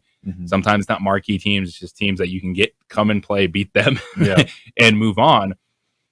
But I like the aggressiveness, putting certain teams on your schedule. And even from firsthand, I know it's not the same impact, but I look at UNM the women's team last year. They got Arizona to come into the pit. And after that game, head coach of Arizona was like, that we wanted to play this game. And it's 4,000 fans in an arena. They're looking 4,000 to 5,000 fans, which UNM women's basketball gets. That's a lot more than other places get. And it was exactly what you described. Like, hey, we wanted this experience. We wanted that non-conference environment. So it's about picking your spots, finding the right games on your schedule. And that should be a fun one. UC Santa Barbara, they're a solid team. Oh, yeah. Usually have good players. You mentioned Gabe Vincent, one of their alums. You're going to hear Jim Rome as a Gaucho. There's Smack Off today coming up right here on the Sports Animal. But there's some news. We'll keep an eye on San Diego State.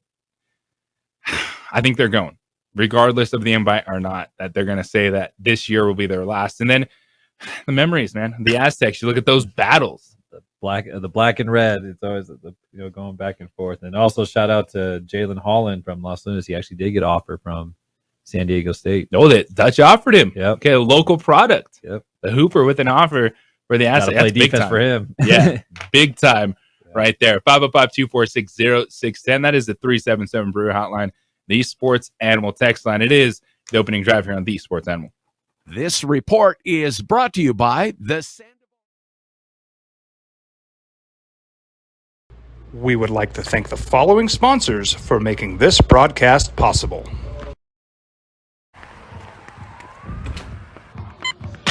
These are more than just the sounds of a safe place to go after school. These are the sounds of interest being ignited and of mentors making an impact. At Boys and Girls Clubs, we don't do just one thing. We do whatever it takes to meet the needs of every kid who comes through those doors. Because whatever it takes is what it takes to build great futures. Great futures start here. Don't sacrifice quality of flavor when you're in a hurry. Golden Pride offers ribs, fried chicken, green and red chili breakfast burritos, and Frontier Cinnabons. 4 great locations, or visit us online at goldenpride@abq.com. Golden Pride Barbecue Chicken and Ribs, proud supporter of ProView Sports Network.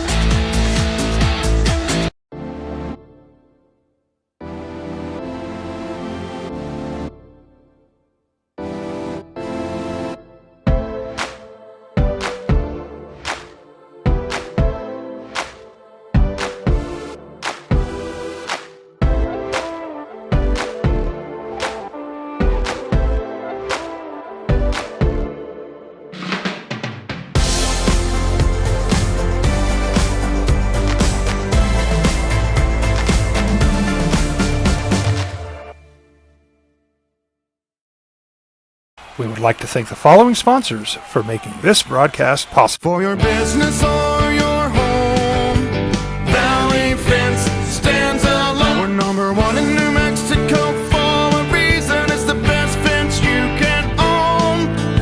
Proudly serving New Mexico for over 50 years.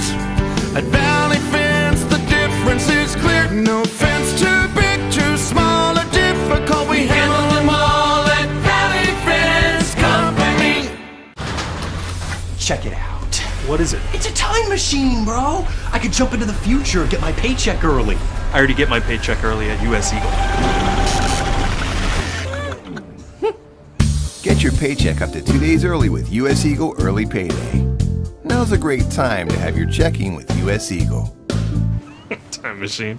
Your girlfriend breaks up with you in 22 hours, 53 minutes. Wait, what? Seth?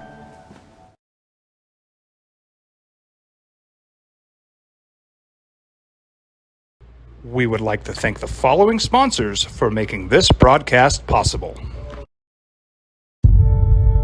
We fight the battles no one hears about.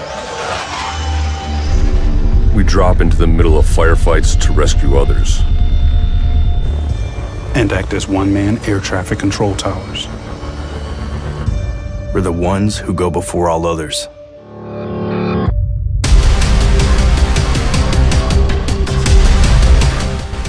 U.S. Air Force Special Warfare are proud supporters of ProView Sports.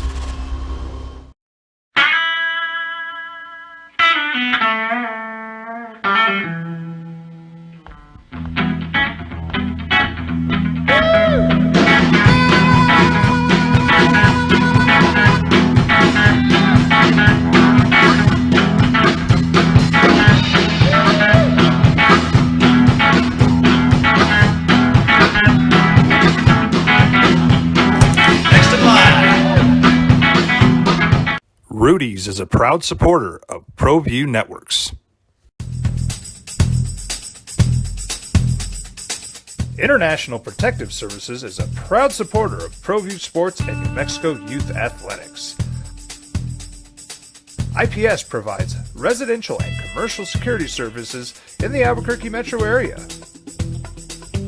For more info, please call 505-897-2420 or visit internationalprotectiveservice.com.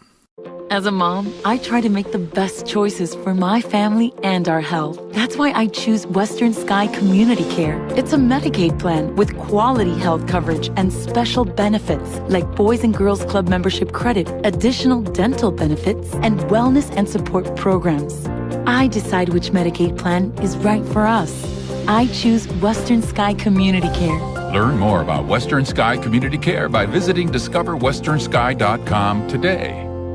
Sometimes it's the small things that make life easier, like never worrying about being declined at an ATM when only cash will do. With You're Covered from US Eagle, we'll cover you, even if the money's not there. That's a good feeling. And we do it with no extra fees or penalties. It's called trust, and we think that's important, especially if we're asking you to trust us. At US Eagle, that's just part of what it means when we say people mean more. Hi everyone, my name is Master Sergeant Jacob Groves. I am a Air Force Special Warfare Pararescueman. Air Force Special Warfare are proud supporters of ProView Network and New Mexico Youth Sports. Air Force Special Warfare operators are critical thinkers. They maintain a high level of fitness, they take initiative, and they don't quit. For more information on Air Force Special Warfare, contact me at the number listed below. U.S. Air Force Special Warfare are proud supporters of ProView Sports. These are more than just the sounds of a safe place to go after school. These are the sounds of interest being ignited and of mentors making an impact. At Boys and Girls Clubs, we don't do just one thing. We do whatever it takes to meet the needs of every kid who comes through those doors. Because whatever it takes is what it takes to build great futures. Great futures start here. Dream style stucco. Stucco is the way to go. The Southwest tradition, beautiful and durable. The perfect combination.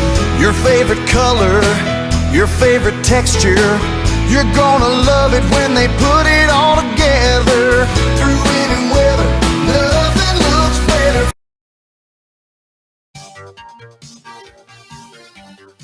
Is Jeff Van Gundy up there on your list of favorite analysts? I think he's fantastic. The chemistry he has, Mark Jackson, Mike Breen, who is getting to GOAT status of play-by-play guys, the amount of NBA games that he's called, NBA Finals games. ESPN let Jeff Van Gundy go. He's going to have to find a new network to call games on. That's a bummer, man. This is a tough life right now if you're working for ESPN. A lot of changes, but a lot of talent out there. I love listening to Jeff Van Gundy all games.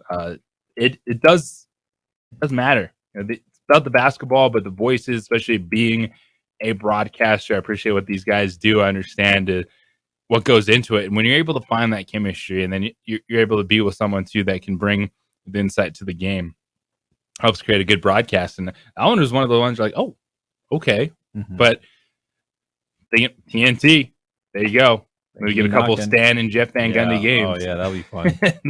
And have some fun. Opening drive here on 95.9 FM, AM 610, The Sports Animal. JJ Buck, DC, or Lobo, Chris Perez, Coach Perez these days, too, with you here on The Sports Animal. So do you have a problem with what the NFL is doing? The NFL is cracking down on betting. So the last 2 years, 10 players have been suspended for gambling by the NFL.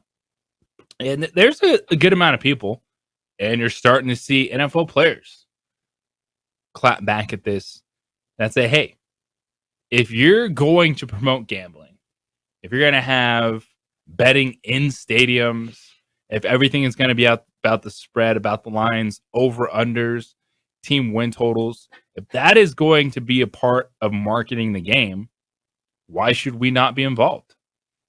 And Patriots cornerback Jonathan Jones on Twitter yesterday said, quote, I understand rules are rules, but I can risk my life so that my team wins, but I can't risk 1,000 on my team winning.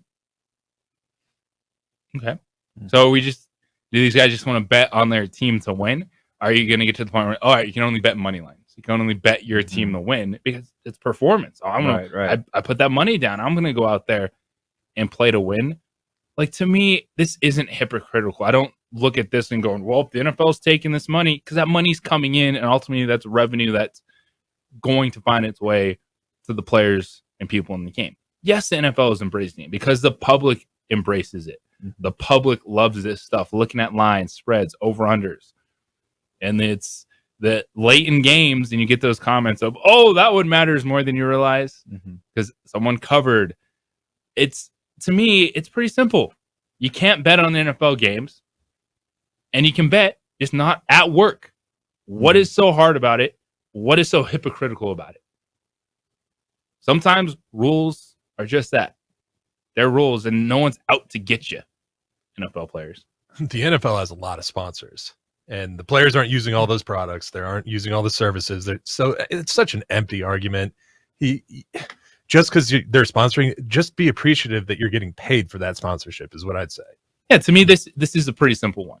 It's all right, if you want to be an NFL player, you can gamble. You just can't gamble on the NFL. That's not breaking news. You can't even put money on yourself. And just take your phone, go across the street. It sometimes things might, I get it. Sometimes you're like, oh, really? What are we doing here? Well, that's just the rule, man. Deal with it. They just walk into the Applebee's and place your bets if you have to do it that badly. Because that's what we're seeing with some of these suspensions. Now, yesterday we saw Isaiah Rodgers, Rashad Berry of the Indianapolis Colts, and free agent Demetrius Taylor. They were suspended indefinitely for betting on NFL games last season. Then there's other players, Nicholas Piet-Fury. He is suspended 6 games for betting on other sports, but while at the workplace. And yeah, I get, some people might be like, oh, really? That's what we're doing? Yes, man. Sometimes that's as simple as that. It's what they agreed to. Yeah. But let's not forget that. The players agreed to this. So it's just, you can't have your cake and eat it too, man. Sorry.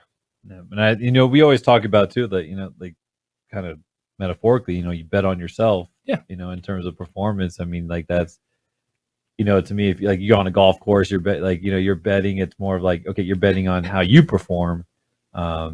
Is a different animal too. But I think it's just got to be such a fine line. But at the same token, I mean, in today's world with again, I mean, you see it all the time. You see the betting lines they show the live bets on TV now. You're seeing this stuff. It's a part of the game. Yeah. And you just can't do it as a player. To me, it's not like you're taking away their rights or how dare you. All right, go bet on your college football game across the street. Right. Go home if you need to do it that bad. Yeah. The avenue's there. We all understand how wrong, like how bad this could go if you open the door, even if you're saying I'm betting on myself. Yeah. Like if you feel the need to do it that bad, you're not just going to keep it on money lines. Mm-hmm. And then if you start getting into over-unders and affecting the game, and that's when the integrity of the game goes out the window, that's when the system collapses. Because, there's already so much going on.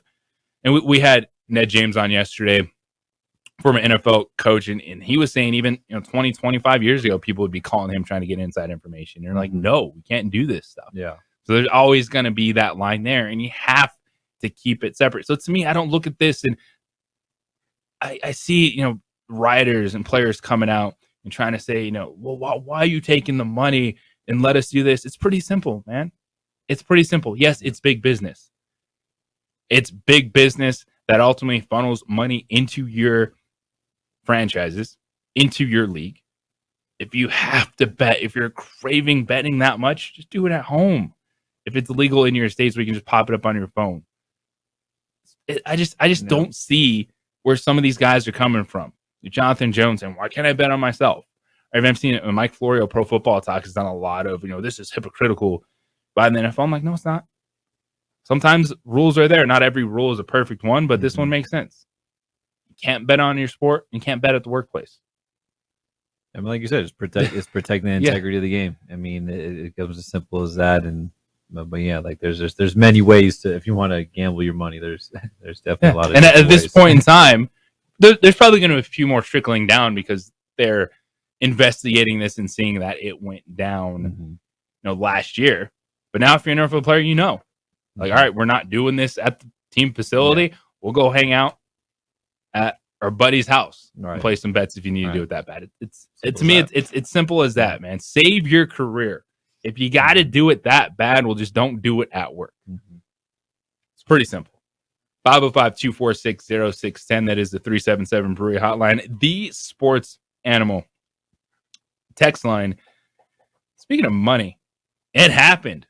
We always talk about car dealerships when in college athletics. It's always the car dealer that's handing out the cars, handing out the money. Well, guess what? It happened to a big-time quarterback in college football. Talk about that next here on The Sports Animal. This report is sponsored by eBay Motors. You do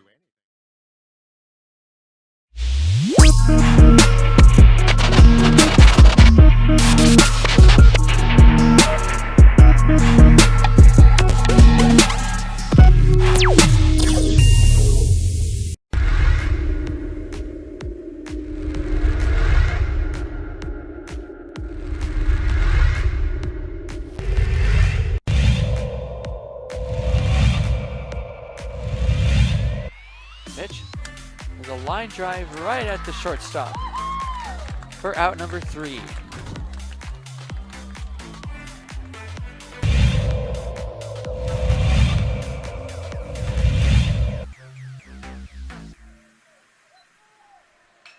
Apodaca ripped to left field. That will bounce in, so it's going to be extra bases as they'll have to chase that one at the wall in the warning track. Flipped up, there's no play at home. So it's an RBI double for Andrew Apodaca.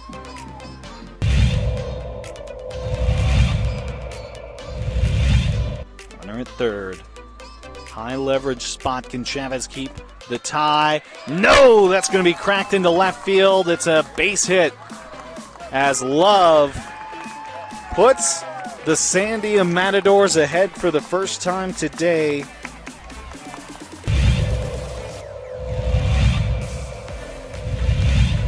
The 0-2. It's upstairs, goes to the backstop, and the run will not score. gunned down at home.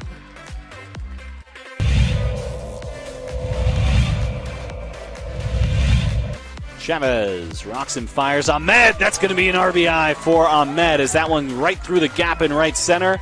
Petrie will scoop that one, and it's looking like a triple as Ahmed plugs into third base, and what a way to score that run for the Matadors.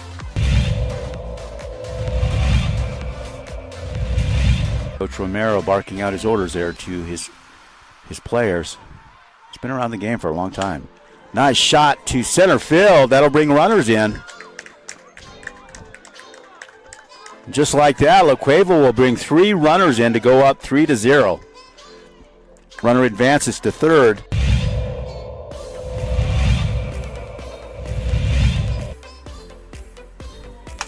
Shot to center. That looks good. That's gone.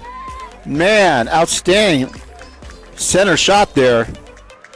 As La Cueva will score. Antonio Lucero, second baseman. Quite the hitter.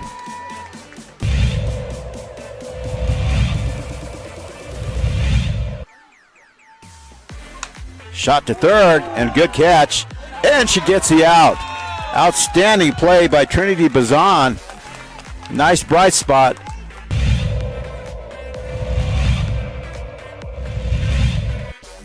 Costly errors allowed Cleveland to get 1 run back. That one sent on the ground to the left side. Throw to first in time. Throw home. Got her. Whoa, what a play.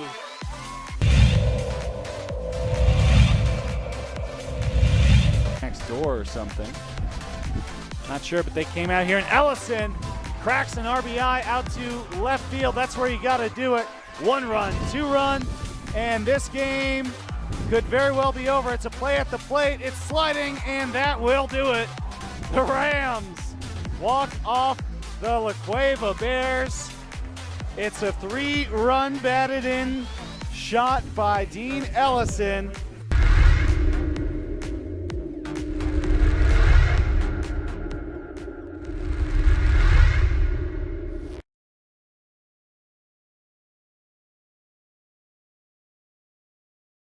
We would like to thank the following sponsors for making this broadcast possible.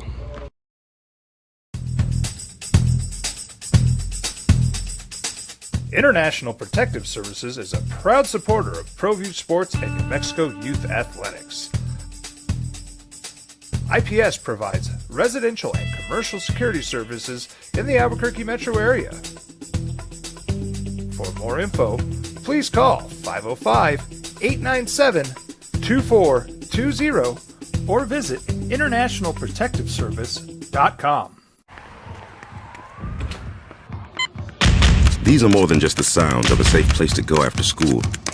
These are the sounds of interest being ignited and of mentors making an impact. At Boys and Girls Clubs, we don't do just one thing. We do whatever it takes to meet the needs of every kid who comes through those doors. Because whatever it takes is what it takes to build great futures. Great futures start here. Sometimes it's the small things that make life easier, like never worrying about being declined at an ATM when only cash will do. With You're Covered from US Eagle, we'll cover you, even if the money's not there. That's a good feeling. And we do it with no extra fees or penalties. It's called trust, and we think that's important, especially if we're asking you to trust us. At US Eagle, that's just part of what it means when we say people mean more. Don't sacrifice quality of flavor when you're in a hurry. Golden Pride offers ribs, fried chicken, green and red chili breakfast burritos. We'll say 95.9 FM and AM 610. The Sports Animal.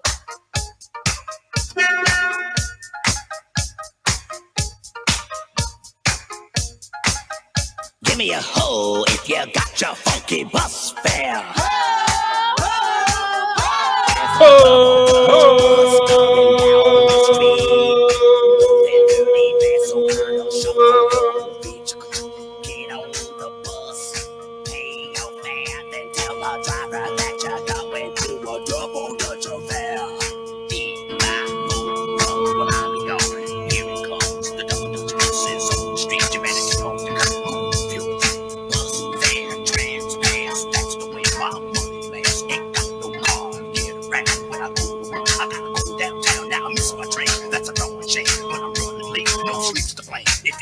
All right, I'm done. You guys take over. Finally Friday here on the Sports Animal. JJ Buck, DC, Chris Perez. Wait, they've got Nick Nee coming up at 9 a.m. Get your golf tip from San Diego Golf Club out there. Swinging them around. The tips matter. They help out. Also touch on what's going on in the golf world. Klay Thompson is just like all of us. Hacking it around, trying to figure it out. Steph Curry, man. That dude can carry a lot of people. Yeah. But not so much on the golf course. Yeah. That's what I think he just felt the pressure yesterday. And then, like Travis Kelce definitely came alive with a just smooth swing and had some bailout shots yesterday. So it is different when Phil is not involved in these, because they had the match last night at the Wynn Golf Club. And the match, we've seen that pop over the last few years. But this was Steph Curry, Klay Thompson versus Travis Kelce and Patrick Mahomes. And if you saw the highlights, you're like, oh, that happened? Yeah, it did last night. You need a little bit more of that mega golfer, I think, to really help out with that. But it's fun. It's, hey, just get out there and swing, man. It's going to be a great weekend. Hopefully around here, 4th of July weekend, hit the golf course if you can. But with college athletics, the old thing was always about the car, right? Give the player a car. Mm-hmm. The car dealership's getting involved. The car dealership's with the bag and the handshake. Well, now you can do that because of name, image, and likeness. Yeah. Everyone get involved and hand out that money. But I thought this was funny. Kyle McCord, who is still competing to be the starting quarterback at Ohio State, former 4-star prospect. Well, he inked an agreement with Mark Wahlberg Chevrolet of Columbus. Of course, one of several car dealerships that the actor has ownership at stake in, but that's the classic college athlete handshake deal. Get in the car. It happens now. But he got that car deal. And, in the name, image, and likeness era, transfer portal era, there's so much you have to wrap your head around as an athlete. And I saw this. Trent Dilfer. Yes, that Trent Dilfer. He is the head football coach at UAB. He was on the Rick and Bubba show this week, but he went off. And is this the right move? In college athletics, the transfer portal, tampering, it happens. People are trying to come get your players. But he said, quote, by the way, come and try to get my guys. I want you to think about that. Is this going to be the right move in this day and age? Transfer portal. Is it going to be about coaches having to call each other out? Can they do that? Will they do that in the coaching fraternity when it comes to name, image, and likeness and the transfer portal? So keep that in the back of your mind, because I want to dive into that. Is Trent Dilfer making the right move by putting coaches on blast if they come and try to get their players from the program? Up next, Nick Nee, head golf pro at San Diego Golf Club, is going to join us, give you the tip, and dive into the storylines that matter when it comes to the game of golf here on the Sports Animal.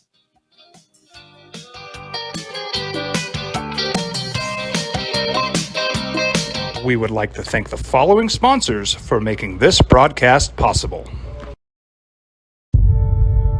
We fight the battles no one hears about.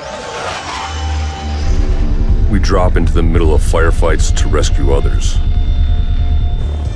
And act as one-man air traffic control towers. We're the ones who go before all others.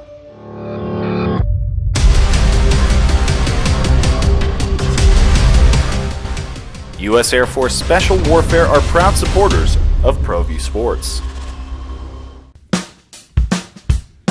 Well, I'm going to the frontier, walking to the cashier, order up a root beer and a number one. Cover it with green stuff, one scoop is not enough. Find a booth is real tough, backed by the Duke. Meet my family, meet my friends in the quirkiest restaurant I have ever been. All of Albuquerque's favorite spot, it's the Frontier Restaurant. The Frontier Restaurant is a proud supporter of ProView Networks. These are more than just the sounds of a safe place to go after school. These are the sounds of interest being ignited and of mentors making an impact. At Boys and Girls Clubs, we don't do just one thing. We do whatever it takes to meet the needs of every kid who comes through those doors. Because whatever it takes is what it takes to build great futures. Great futures start here.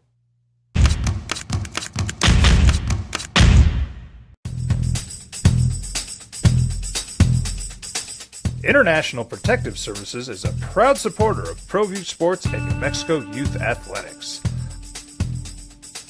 IPS provides residential and commercial security services in the Albuquerque metro area.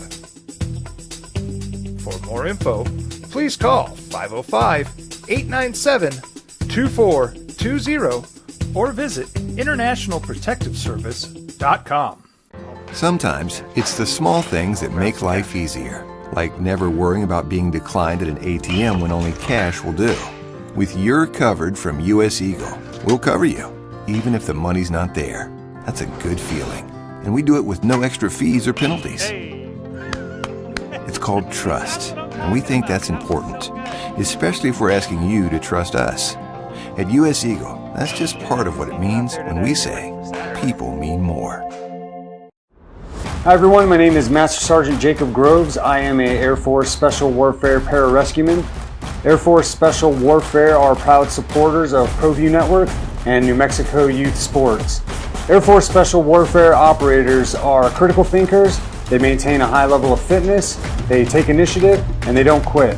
For more information on Air Force Special Warfare, contact me at the number listed below. U.S. Air Force Special Warfare are proud supporters of ProView Sports.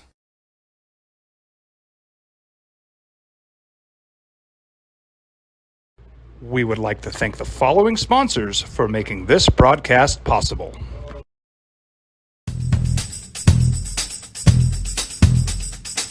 International Protective Services is a proud supporter of ProView Sports and New Mexico Youth Athletics. IPS provides residential and commercial security services in the Albuquerque metro area. For more info, please call 505-897-2420 or visit internationalprotectiveservice.com. We fight the battles no one hears about. We drop into the middle of firefights to rescue others. And act as one-man air traffic control towers. We're the ones who go before all others.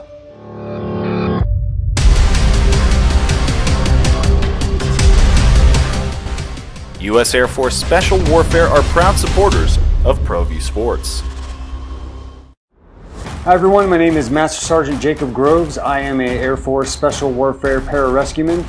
Air Force Special Warfare are proud supporters of ProView Network and New Mexico Youth Sports. Air Force Special Warfare operators are critical thinkers. They maintain a high level of fitness, they take initiative, and they don't quit. For more information on Air Force Special Warfare, contact me at the number listed below. U.S. Air Force Special Warfare are proud supporters of ProView Sports. Check it out. What is it? It's a time machine, bro. I could jump into the future and get my paycheck early. I already get my paycheck early at US Eagle. Get your paycheck up to 2 days early with US Eagle Early Payday. Now's a great time to have your checking with US Eagle. Time machine. Your girlfriend breaks up with you in 22 hours, 53 minutes. Wait, what? Now, voted the best sports show in New Mexico for 5 years running. It's the OD in the AM with 3-time New Mexico Sportscaster of the Year, Jeff Symbieta and JJ Bond. I know some of y'all are still out there wrapping your head around the new era of college athletics. The transfer portal, name, image, and likeness. This is the way the game is played. This is what you have to do to compete at the highest level. Especially in a market like this. This is a college sports market. A lot of the diehard fans are Lobo fans, Aggie fans, whatever it may be. Division I athletics matters. And with that, you have to adjust your thinking. The opening drive here on 95.9 FM, AM 610, The Sports Animal. JJ Buck DC, former Lobo Chris Perez with you this morning, efforting our friend Nick Need, the director of golf at Santia Golf Club, trying to get your golf tip this morning. Hit some of the big storylines in golf. Well, Trent Dilfer is the new head coach at UAB, and Trent Dilfer is letting the world know that he has friends, and his friends have platforms. I don't know how long with the way ESPN is laying off people these days, but Trent Dilfer was on the Rick and Bubba show, but he was going off, and he said, quote, "I dare you, Power Fives.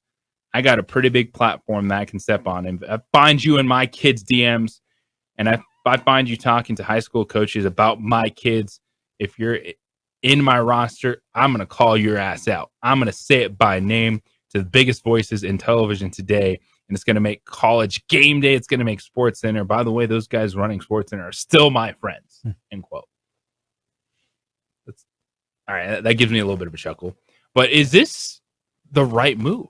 Like, is this what college coaches should do and say, all right, if you understand transfer portal is here, transfers are part of the game, but trying to protect your roster so it doesn't go over the top, is Trent Dilfer on to something with this? Yeah, I think, he is definitely trying to use this platform in a way that, is more kind of threatening, obviously. But again, if he is going to be the coach he is and he's going to run a good program, you just got to believe that where you're at, you can handle it. You could run it, and they'll come to you. And even if other coaches are in your DMs, well, say, hey, I got a better situation here. It's all about fit. So, I don't know. Like, I don't think Power Fives are really, they're probably calling this bluff. Like, okay, well, we're going to find a way to communicate. We're going to find a way to get guys. And, if guys are not happy with Dilfer's program, then rightfully so, they should be able to leave. Guys are going to go in the portal. It's just what coaches don't want to see is a coach or someone being the tipping point for getting one of those guys. But it's that fine line that you're going to have to walk in the future. And I thought it was just kind of funny how Trent Dilfer was trying to say, I'm going to call my friends and put you on blast. And it's all right. If you're a big time coach, like that's going to hurt you. What are they going to come down with? A shooting penalty? Like, you're not going to lose your job at this point in time if they end up seeing one of your assistant coaches is sliding into the DMs of a UAB player or someone along those lines, because it's not going to directly be the head coach of one of these major institutions that is reaching out. But this is what's happening. And I think coaches, too, they're towing that fine line because they understand that they need the transfer portal, and they're going to need to be able to reach out to players themselves. Because if you are not working the transfer portal at some level, you're not competing at a high level anymore. Yeah, you It's can't. just There's reality. no way. There's no way. You got to be able to adapt and adjust. And, like I've said before, is, during the transfer portal era, you got to be a good coach. You can't hide that anymore. You can't threaten players like, hey, you can't leave, because then if you leave, there's going to be penalties. Like, well, it's also the relationships of, you still have to be able to set like expectations and the culture of your program. Right. Like, you still have to have that. But understanding that you need to keep relationships open, because the way you act, that's going to filter to other players. That's going to filter to other coaches, to other schools. So, and I think that's probably the hardest balance these days as a collegiate coach is, how do you set the tone and understand, like, you still have to have an no BS attitude. Like, there's got to be expectations. You got to hold your players accountable still, without the fear of everyone leaving. And I think to be the best coach, you got to be honest with everyone. Say, all right, if you come here, this is what we're going to expect you to do. And if you leave, all right, thank you. Good luck at your next destination. And, as someone that's coaching young kids right now, how do you see that? Because everyone always talks about generations, right? Like, oh, my generation was tougher, my generation this or that. But being able to set expectations and hold players accountable, it's got to start, as you said, like, even at the prep age, to get them ready. Right. And that's what we want to do. Like, working now at ABC Prep is really getting these guys understanding, like, yeah, they're going to be good talent, but how do we help them off the court? How do we help them deal with other coaches, dealing with recruiting? But again, it is that make sure you know who you're dealing with, the right people, And but I think even like in Dilfer's situation, he's a newer coach, and he's just trying to. He kind of feels like he's a little insecure. Like he has to say this, he has to use his rank. But again, like if you're going to be a good coach and you're going to have a good program, you build it, they'll come. And so that's what we're even at ABC Prep. That's what we're trying to do. That's the vision of getting players that want to play at that level and realizing like we have to adapt from generation to generation. We have to adapt. We have to realize that things change, and you could say whether it's tougher or softer. The thing is like there's more access. There's more media access than there's ever been. There's more ways to communicate. There's things that are being done for us. So again, like if we grew up as kids and we had all this stuff, how would we react? And we can't just say as we get older, like, oh well, if I was a kid, I could handle this better. But we didn't, like as kids, we didn't have social media. We didn't have all this stuff. We didn't have NIL deals, growing up. So like we can't fault the you had your top now. What was it, top 8? MySpace top 8. Yeah, that was with the song. That was the drama of Yeah. all right, who am I going to put in my top 8? And then you got to put. Then you could eventually get the top 16, top 24. And then you had to. And the game changer was you could randomize it.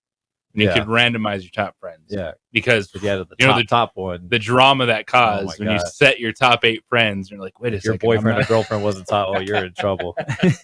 Nowadays, it's just totally Instagram, it's Twitter. And we got to adapt, generate from the older like I think it's our job, as we're teaching and coaching this generation of players now, it's our job to relate to them. Obviously keep the old school values, those are not going to change. Being on time, being respectful, all that stuff's not going to change.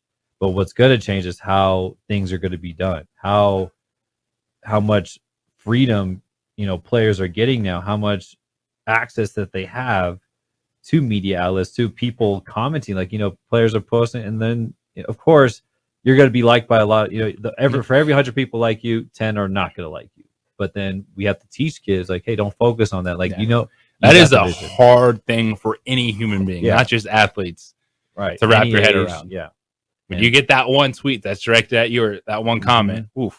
Yeah, you could have 20 great ones, and then then you look at wait, why didn't they like it? Why didn't they say something about it? So it's a tough time, and I think just we got to stop comparing, and athletes got to stop worrying about the likes and the whatever it is, the media attention.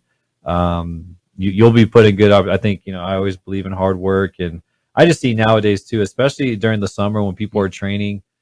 For me, I like when I train kids, like unless somebody wants to come in and do some film, like I just focus on training you. Like I don't need it to be filmed. For me, it's like, okay, we are literally working in silence. We got to focus on just you working, and then the results will show, and then, to me, word of mouth is always the best advertisement. So when I tell players like, hey, if you like my training, like, tell your friends, tell whoever, network that way. But to me, I just think there's just a lot of comparison and social media age. So we just got to help kids realize like, hey, don't be too down about it. Or don't be too high about it either. It builds. That's part of the process of building it up. It's what you're coming up in, and it's what you're realizing. When you get to be a Division I college athlete, you have these coaches that are button heads when it comes to transfer portal. They have name, image, and likeness. There's a lot to wrap your head around. And from coaches like Deion Sanders that said, hey, I'm treating this like the big business that it is. I will cut you. I will bring in an entire new roster. Then the coaches that are saying, don't come near my roster, I'm going to call you out, man. This is, you got to be ready for anything now in college athletics. 505-246-0610. That is the 377 Brewery Hotline. The Sports Animal text line. Did the NBA Rookie of the Year betray a whole country? It's next here on The Sports Animal. Registration is now open for the Lobo Cancer Challenge. Cancer can affect anyone. We would like to thank the following sponsors for making this broadcast possible. As a mom, I try to make the best choices for my family and our health. That's why I choose Western Sky Community Care. It's a Medicaid plan with quality health coverage and special benefits like Boys and Girls Club membership credit, additional dental benefits, and wellness and support programs. I decide which Medicaid plan is right for us. I choose Western Sky Community Care. Learn more about Western Sky Community Care by visiting discoverwesternsky.com today. Don't sacrifice quality and flavor when you're in a hurry. Golden Pride offers ribs, fried chicken, green and red chili breakfast burritos, and Frontier Cinnabons. 4 great locations, or visit us online at goldenpride@abq.com. Golden Pride Barbecue Chicken and Ribs, proud supporter of ProView Sports Network.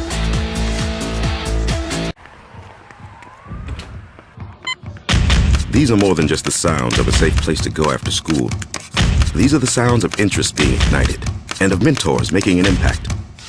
At Boys and Girls Clubs, we don't do just one thing. We do whatever it takes to meet the needs of every kid who comes through those doors. Because whatever it takes is what it takes to build great futures. Great futures start here. We would like to thank the following sponsors for making this broadcast possible. Everguard Roofing and Solar. For nearly 20 years, Everguard Roofing and Solar has been working with New Mexicans to enhance their homes and businesses. For all your roofing and solar needs in New Mexico, call 505-821-9543.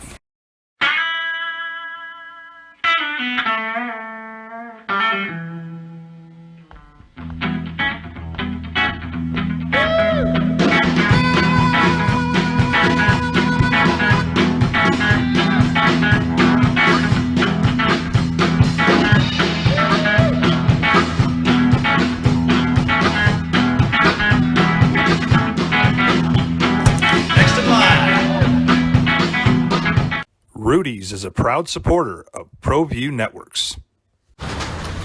Check it out. What is it? It's a time machine, bro. I could jump into the future and get my paycheck early. I already get my paycheck early at US Eagle. Get your paycheck up to 2 days early with US Eagle Early Payday. Now's a great time to have your checking with US Eagle. Time machine. Your girlfriend breaks up with you in 22 hours, 53 minutes. Wait, what? Seth? Hi everyone, my name is Master Sergeant Jacob Groves. I am a Air Force Special Warfare Pararescueman. Air Force Special Warfare are proud supporters of ProView Network and New Mexico Youth Sports. Air Force Special Warfare operators are critical thinkers.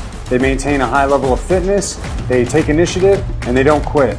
For more information on Air Force Special Warfare, contact me at the number listed below. U.S. Air Force Special Warfare are proud supporters of ProView Sports. International Protective Services is a proud supporter of ProView Sports and New Mexico Youth Athletics. IPS provides residential and commercial security services in the Albuquerque metro area. For more info, please call 505-897-2420 or visit internationalprotectiveservice.com. We fight the battles no one hears about. We drop into the middle of firefights to rescue others. And act as one-man air traffic control towers. We're the ones who go before all others.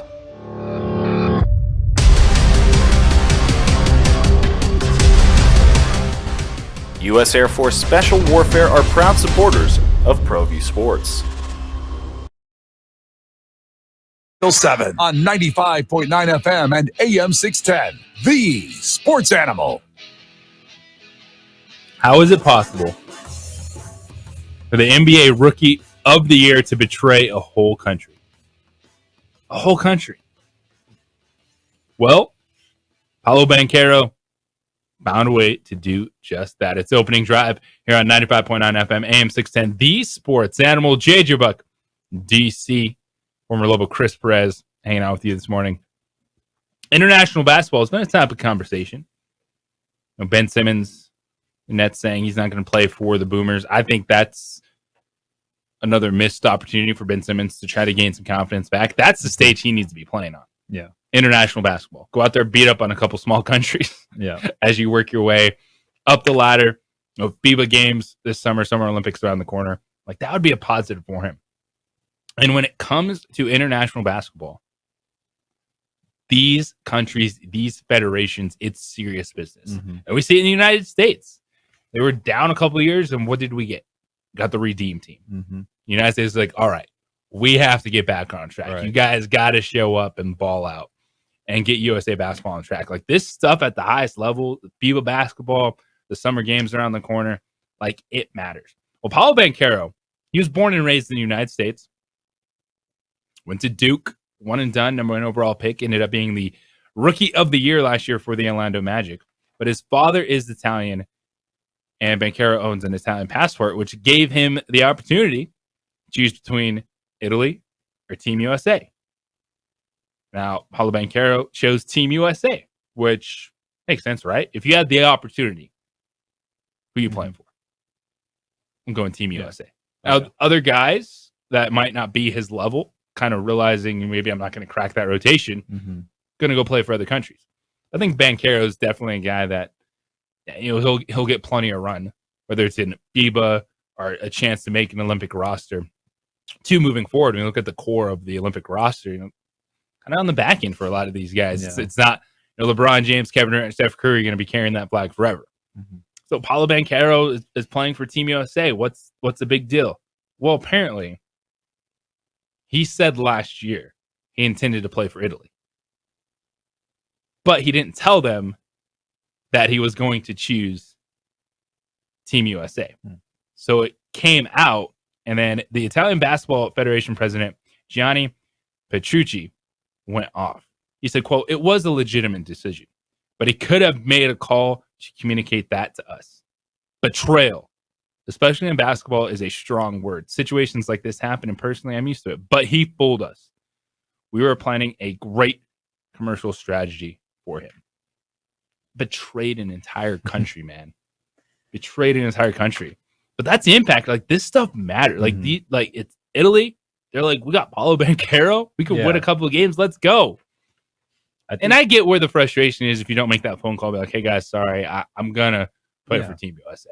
I mean, communication is huge, but I think it's like it's just a time with communication. We have so many ways to communicate. It's just we like, oh, sorry, I forgot to text you. Or you never want to be the one you find out on Twitter. Yeah, open it up. Like, oh, the problem is communication is the two-way street. So are you trying to tell me that the Italians never called him, say, you still coming? Yeah, they just assumed. Yeah, apparently, yeah. No call means I'm there. Okay, yeah. Like, oh yeah, you're gonna be playing for us in the FIBA World Championships this summer. Get ready for the Olympics. But I just saw that. I was like, wow, like they're acting like he betrayed an entire country. But that's passion, man. Overseas basketball, international basketball.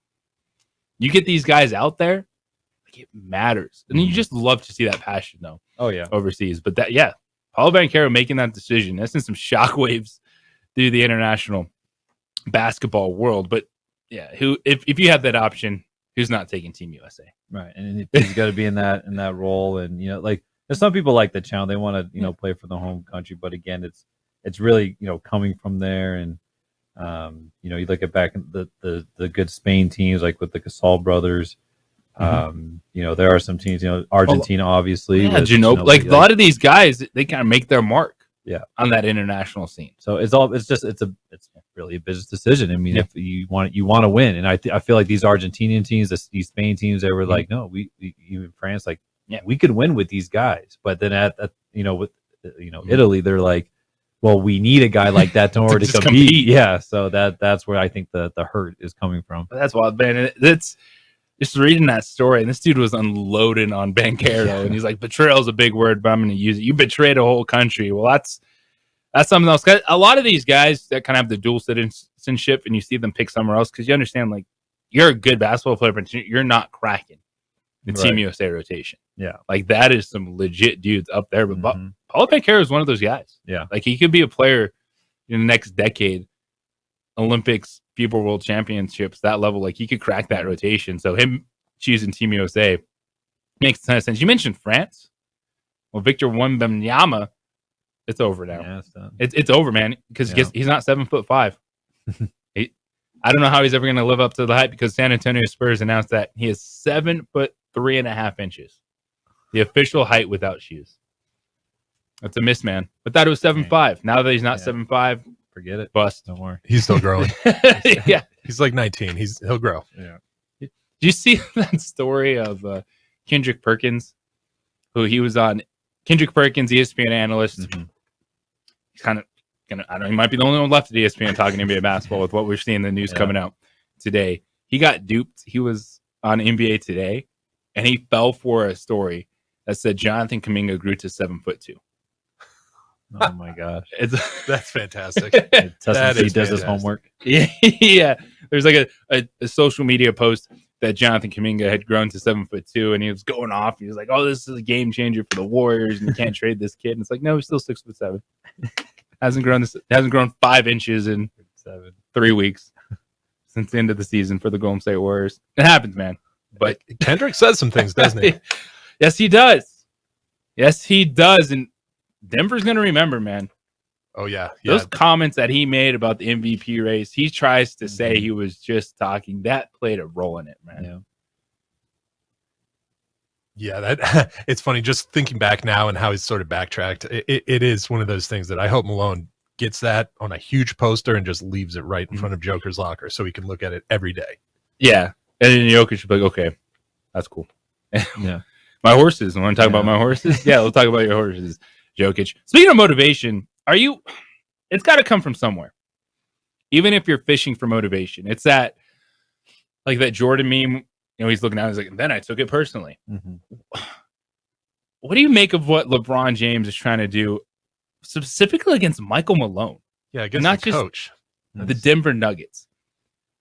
But Michael Malone, according to Brandon Robinson, is an NBA reporter. He said LeBron James is irate at Denver Nuggets head coach Michael Malone for whining about what he perceived as too much media focus on the Lakers and taking jabs at the 4-time MVP in the process. Is this LeBron fishing for something? Like at this point in time, you need something to be upset about? All right, whatever floats your boat. Mm-hmm.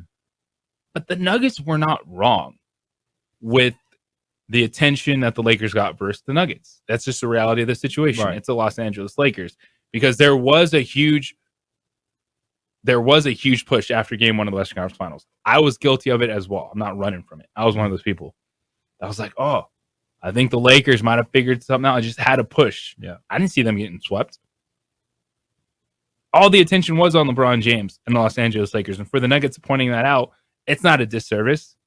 Is LeBron James just fishing for something? Is he just looking for something? It really feels like it. I've never heard him kind of go after a coach or another player like this before. So he's been specific about it. Right. Very specific. Yeah, I know. And I think he's fishing, but at the same time, he's like, I'm at the tail end of my career. Yeah. He just, I mean, it's like you gotta understand, man, you got swept out of the Western Conference Finals. Yeah. The Nuggets absolutely can hand you that L right now. Right. The Nuggets can be on their parade floats. They're on top enjoying right it because you've done that plenty of times, Bron. No. And it's not necessarily immediate disrespect at your career. Yeah. But he's fishing for something right now. And I mean, the media coverage is the story was with the Lakers was that Rob Pelinka totally flipped this roster around to make this push, and now they're in a good spot with all he's done.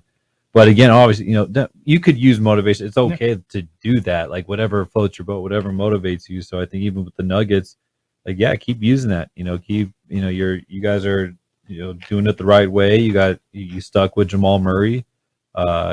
Picked up obviously a great pickup in the late second round during the Taco Bell commercial with Jokic. So I think they just gotta whatever you want to use. Yeah. But I think for me, the way I have a feel for LeBron, I think he likes the media attention here, but at the same time he's been there, done that. He's accomplished a lot. He wants. I think his last goal really is not necessarily championships. It's just more of like, okay, I want to get on the court with my son. Yeah. So, and he's got one more year at least. Yeah. Bronny James going to USC, and we'll see what happens after that. 505-246-0610, 377 Brewery Hotline, the Sports Animal text line for you to get in this morning. Is this a punchable offense? We've moved on. The trade was made, but now there is actually something of why Draymond Green decided to deck Jordan Poole. Tell you about that next year on The Sports Animal. There are 3 seasons on the sports calendar: football season, non-football season, and smack-off season. The date for smack-off number 20. We would like to thank the following sponsors for making this broadcast possible.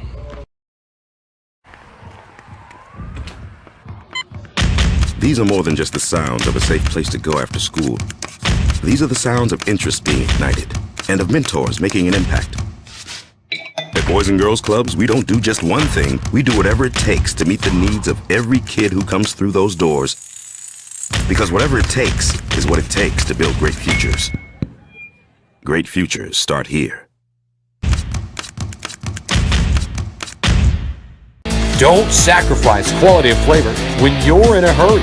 Golden Pride offers ribs, fried chicken, green and red chili breakfast burritos, and Frontier Cinnabons.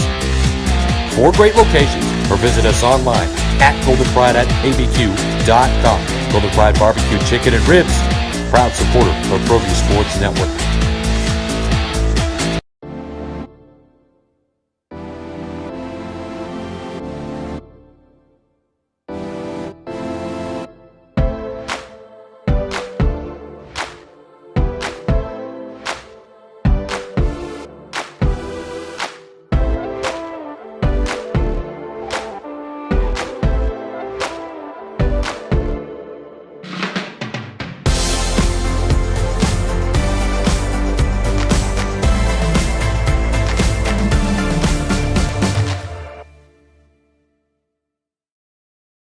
We would like to thank the following sponsors for making this broadcast possible. For your business or your home, Valley Fence stands alone. We're number 1 in New Mexico for a reason. It's the best fence you can own.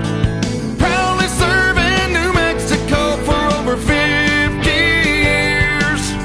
At Valley Fence, the difference is clear. No fence too big, too small, or difficult. We handle them all. Check it out. What is it? It's a time machine, bro. I could jump into the future, get my paycheck early. I already get my paycheck early at US Eagle. Get your paycheck up to 2 days early with US Eagle Early Payday. Now's a great time to have your checking with US Eagle. Time machine. Your girlfriend breaks up with you in 22 hours, 53 minutes. Wait, what? Seth?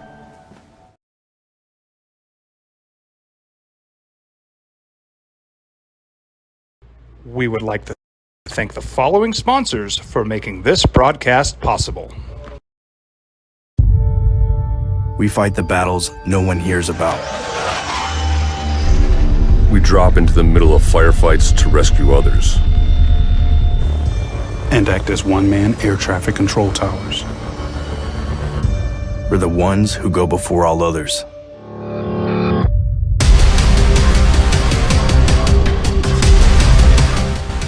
U.S. Air Force Special Warfare are proud supporters of ProView Sports.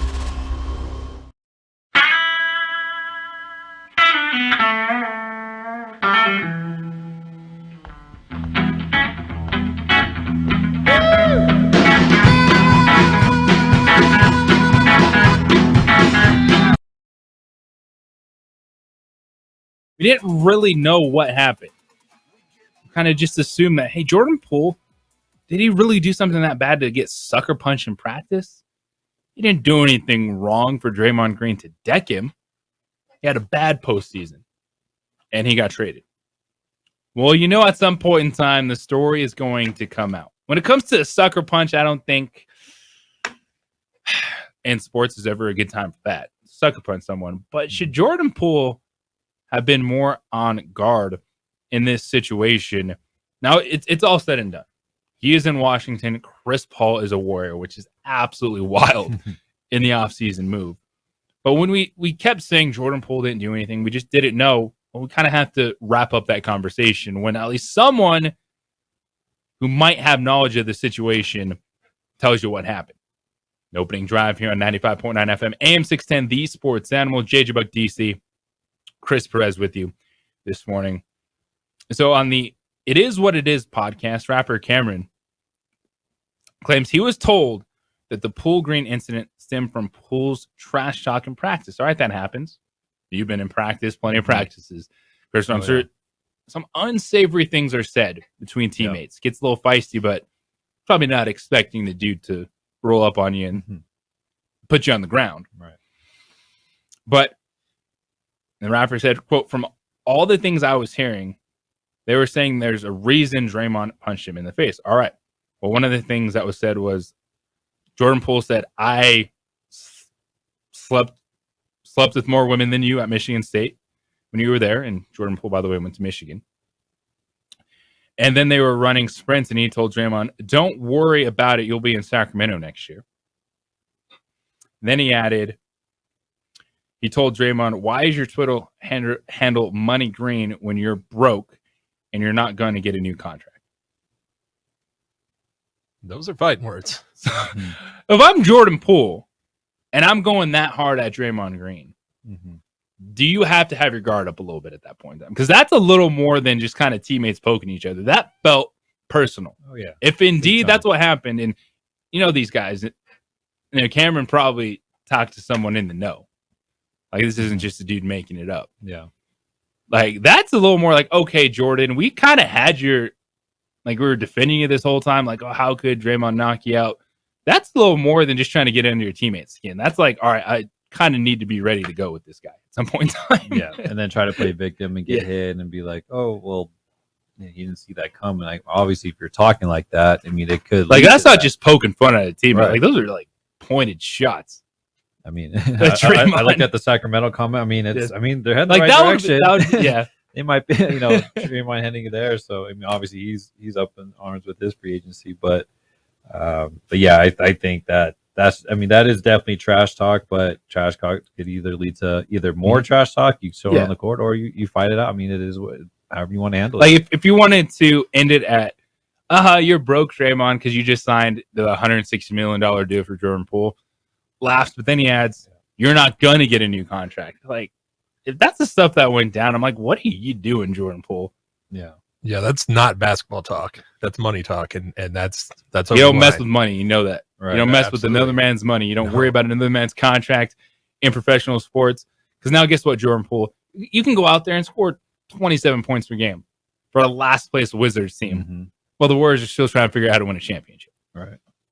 It's a total different environment right now. I mean, Golden State has done a great job of creating that when it came to Bob Myers and came to Steph Curry, sticking it out, and Clay. Like, these guys have created a championship caliber program, and I just that's what you just kind of felt too with Jordan Poole. Even he didn't really have a good performance on the court either this postseason. You just kind of felt like, I don't think he's the guy to. They thought he was going to be. They were hoping there was a hope he was, but. They realized he wasn't.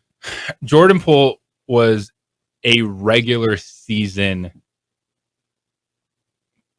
I'm trying to find the right. Like, Jordan Poole helped them in the regular season. Like, he mattered then. But when the lights were the brightest, he couldn't crack the rotation in the playoffs. Yeah. When they're trying to knock off the Sacramento Kings in 7 games. And that was the reality of the situation. And, this move for the Warriors, I think initially you're like, how does Chris Paul fit? Does Chris Paul make sense? As a pick and roll player on a team that didn't run a lot of pick and roll, so they can add that to their offense. Steph can play off ball some, even though Steph is really good on the ball. Like, Steph is a good creator. So I think it works out, but it's also the long game for the Golden State Warriors. Is after this season, that contract isn't guaranteed for Chris Paul, so they don't have to worry about the money. They cleared themselves about $100 million in cap space moving forward. So what's the realistic window for the Warriors? Is it 2 to 3 years, or they legitimately could still feel like they could compete at an NBA title level with Steph Curry? Is that kind of like what you think he has left at being that dude? Because you watch Steph and he's still got that. He's still got the juice. And he's still got the take over a game, be the guy. But I don't know how much use Klay Thompson has left. Draymond, his role, he can play that well for the next few seasons. Andrew Wiggins is there. What's a realistic window for the Warriors? 2 to 3 years, you think? Yeah, I think so. I mean, with Steph, I think him and LeBron, when you talk about longevity, they're going to last long just because, Steph definitely takes care of his body. He works on his conditioning. I think Chris Paul at this point in his career, he's kind of like a player coach. So I think just kind of adding that veteran guy that's going to kind of help out. Because I remember back when the Lakers were trying to get Chris Paul and they vetoed that trade. I was like, cool, Kobe's off the ball. Like Chris Paul can bring it up. They have a true point guard. Here, I think they want the same thing too with Steph and Clay. That way, we have a guard that could kind of get in that rotation where it's more of a creator. Because as Steph is good, as great in conditioning as he is, it still takes a lot for him running off screens and trying to relocate and hit those threes. Because you saw it even these playoffs, it takes a toll. It's a lot. You're not bringing Chris Paul into play 30, 35 minutes a game. You're not. No. But can you mesh him enough in the regular season where they could get something out of this? I think they will. He's like a middle reliever. He's going to be able to pick up some innings and put in work when they really need it. When you talk about the window, though, I'm thinking about it. It's as currently constructed. Yeah, 2 to 3 is fair, but I'm starting to put them in that Miami, LA category where it's always open. As long as their management is what it is and their leadership is what it is, it's always open. That is interesting because the thing with Steph Curry, you brought it up, Chris. His game is going to play for a while because it's not physicality, so his body's not going to break down unless there's a freak accident. Klay Thompson went through the Achilles and the knee, like that happens, but he hasn't had the major one.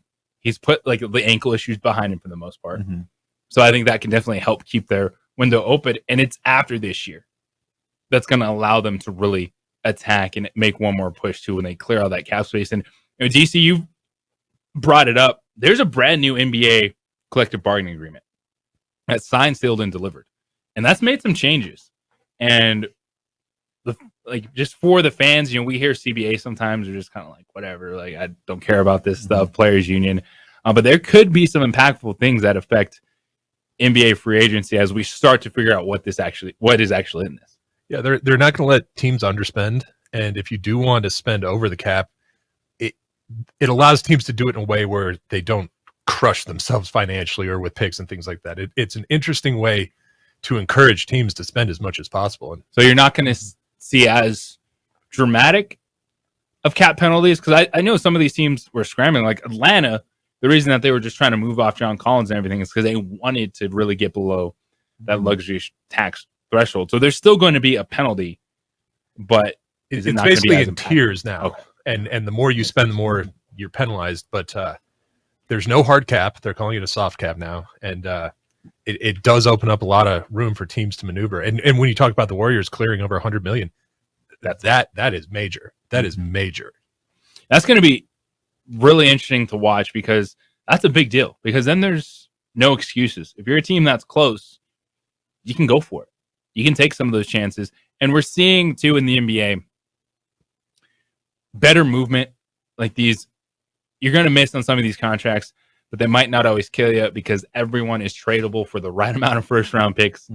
And when we're talking about trading 28, 29, 30 first-round picks, like you can figure it out. But it's going to be interesting because it is that day. We're going to start to see visits happening. James Harden, Kyrie Irving are these championship players. That are the decisions that are going to be made as NBA free agency is upon us. 505-246-0610. That is the 377 Brewery Hotline. The Sports Animal text line. Opening drive here on 95.9 FM, AM 610. The Sports Animal. This is Boomer Science with the CBS Sports Minute. We would like to thank the following sponsors for making this broadcast possible.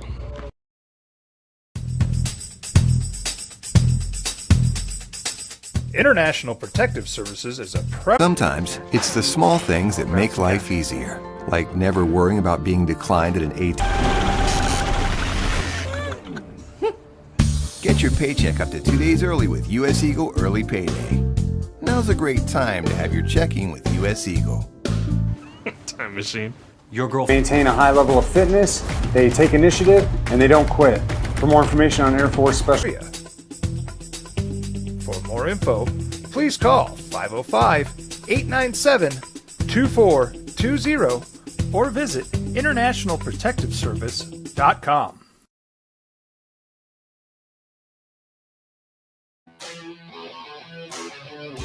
Just give the man all the trophy, all the monies. All the money. Yeah. Shohei, you can throw Mike Trout. He does some amazing stuff in there too. And then you see Angels like that's the only way to pay him. Yeah, they're saying 500 million is like this is like where we got to start. That's got to be your first call. Right. To Shohei Ohtani. He's still only 28 years old. Ohtani doesn't show any signs that that's going to end, and you should watch every time you can because this guy is once in a generation. And it's not one of those things like he's throwing some curveballs, got like 88 mile per hour fastball. It's like it's get you guy by. He's got like dominant stuff. He can pitch, and especially in that World Baseball Classic. I mean, him going against his teammate Trout. Yeah. Oh my gosh, that was a heck of a battle. I think when you talk about entertainment value for the World Baseball Classic, and if you're the Angels, you can't trade the dude. You can't. Even if you think he's leaving in free agency, you got to get do everything single game out of him, and then throw the biggest contracts. That I know we've given Albert Pujols and Mike Trout these ginormous deals, but this guy is worth it. Like this guy is worth every single cent that you have left to try to keep him around. And it's nice to see them actually competing in the playoff race beyond. Is it going to be the Detroit Lions, who they have the most bets of any team right now this summer to win their division? Lions are favorites. And of course, we know the conversation with the Dallas Cowboys and Plaxico Burress, who did more than just shoot himself in the leg. He put it out there this week when he was on the Carton Show, and he said that he believes that Dak Prescott is not a championship quarterback, that he has hit his ceiling. And then you look at it, and Dak Prescott versus the NFC East, 27-7. But that comes to your franchise. And do you think Mike McCarthy is close to being done in Dallas? No, it's going to be the guy that they're going to have to figure out if they want to give him another massive contract, and that's Dak Prescott. I know, DC, you've been high. Like, we've been talking up the Cowboys. We're kind of buying into it. But at the same time, I do think that if not now, when? Like the NFC, there's good teams. Like you can throw, Seattle, the Saints being better with Derek Carr. Minnesota's still going to win some games in that division. It's not just going to be the Lions running away from it. The Giants are going to be competitive. But Dallas has everything to be nipping at the heels of Philadelphia and San Francisco. And that's one of those questions, like, if not now, then when? Yeah, I think it is now. And you're right. If this turns into a 12-win season with a one and done type of playoff, it's time to move on. Dak's very serviceable. He'll find another gig pretty quick, but you have to address that at some point, as tough it is as it is. And Jerry loves his quarterbacks. He'd never say anything bad. He wants them to be the best in the world and pay him like the best in the world. But it is time to reassess that situation if that plays out. However, I'm still saying now. And you were talking about that too, Chris, as DC mentioned. Like, there's, for as much as people don't like Jerry Jones, Cowboy fans get frustrated with him. Like, he'll give you opportunities. And maybe does he give guys too many opportunities? I don't know. Like, it's one thing to be competitive, but not get over that hump. And I think the NFC, because while it might not be as flashy at the quarterback position, it is just as fascinating because it means that there's more opportunities for some of these unexpected teams to make a jump and start pushing forward. And it's going to be fascinating to watch. Yeah, I think, like, it's definitely different what Jerry Jones is doing. He definitely gives people opportunities in a big market too. That is typically what you don't do. Usually if you're LA, New York, or wherever, you're like, okay, if you're not performing this year, we're moving on. But that leads to a lot of inconsistency. And I think, especially in today's games, whatever sport it's, you got to ride it out. You got to give people chances and give them confidence. Whether it's with coaches, it takes a while. I mean, coaching changes. That's the hardest thing in sport. Yeah. Is what have you done for me? Not lately. What have you done for me an hour ago? Yeah. Like right now. To be able to build and develop, to take your time, to get there. And we just saw with the Denver Nuggets. That was an 8-year process with Nikola Jokic and Michael Malone. Like, Michael Malone not making the playoffs for 3 years anywhere else right now gets you fired. Yeah, that's an eternity. It doesn't allow, like, the first 3 years in Denver, he didn't make the playoffs. Jamal Murray gets hurt, and Jamal Murray told the story of he thought he was done. He's like, oh, the Nuggets, they're going to move on from me. They're going to attack this window, and they didn't. And it paid off. Now, that's not the only way to go, but patience is the hardest thing in sport. And whether it's being patient with a head coach, being patient with your quarterback, but then there's also that line of how long right here, Cameron Bairstow. University of New Mexico, 49th overall pick. And we were just talking about that year of how wild that is. We're sitting here looking at it, a 2-time NBA MVP, an NBA Finals player, and your boy Cameron Bairstow went 8 picks after him in the NBA draft. Man, different journeys and all the accolades, all that stuff. So, but yeah, that's what you said. Sports is crazy. Yeah, everyone's got their story.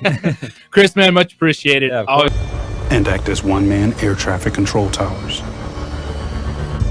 We're the ones who go before all others.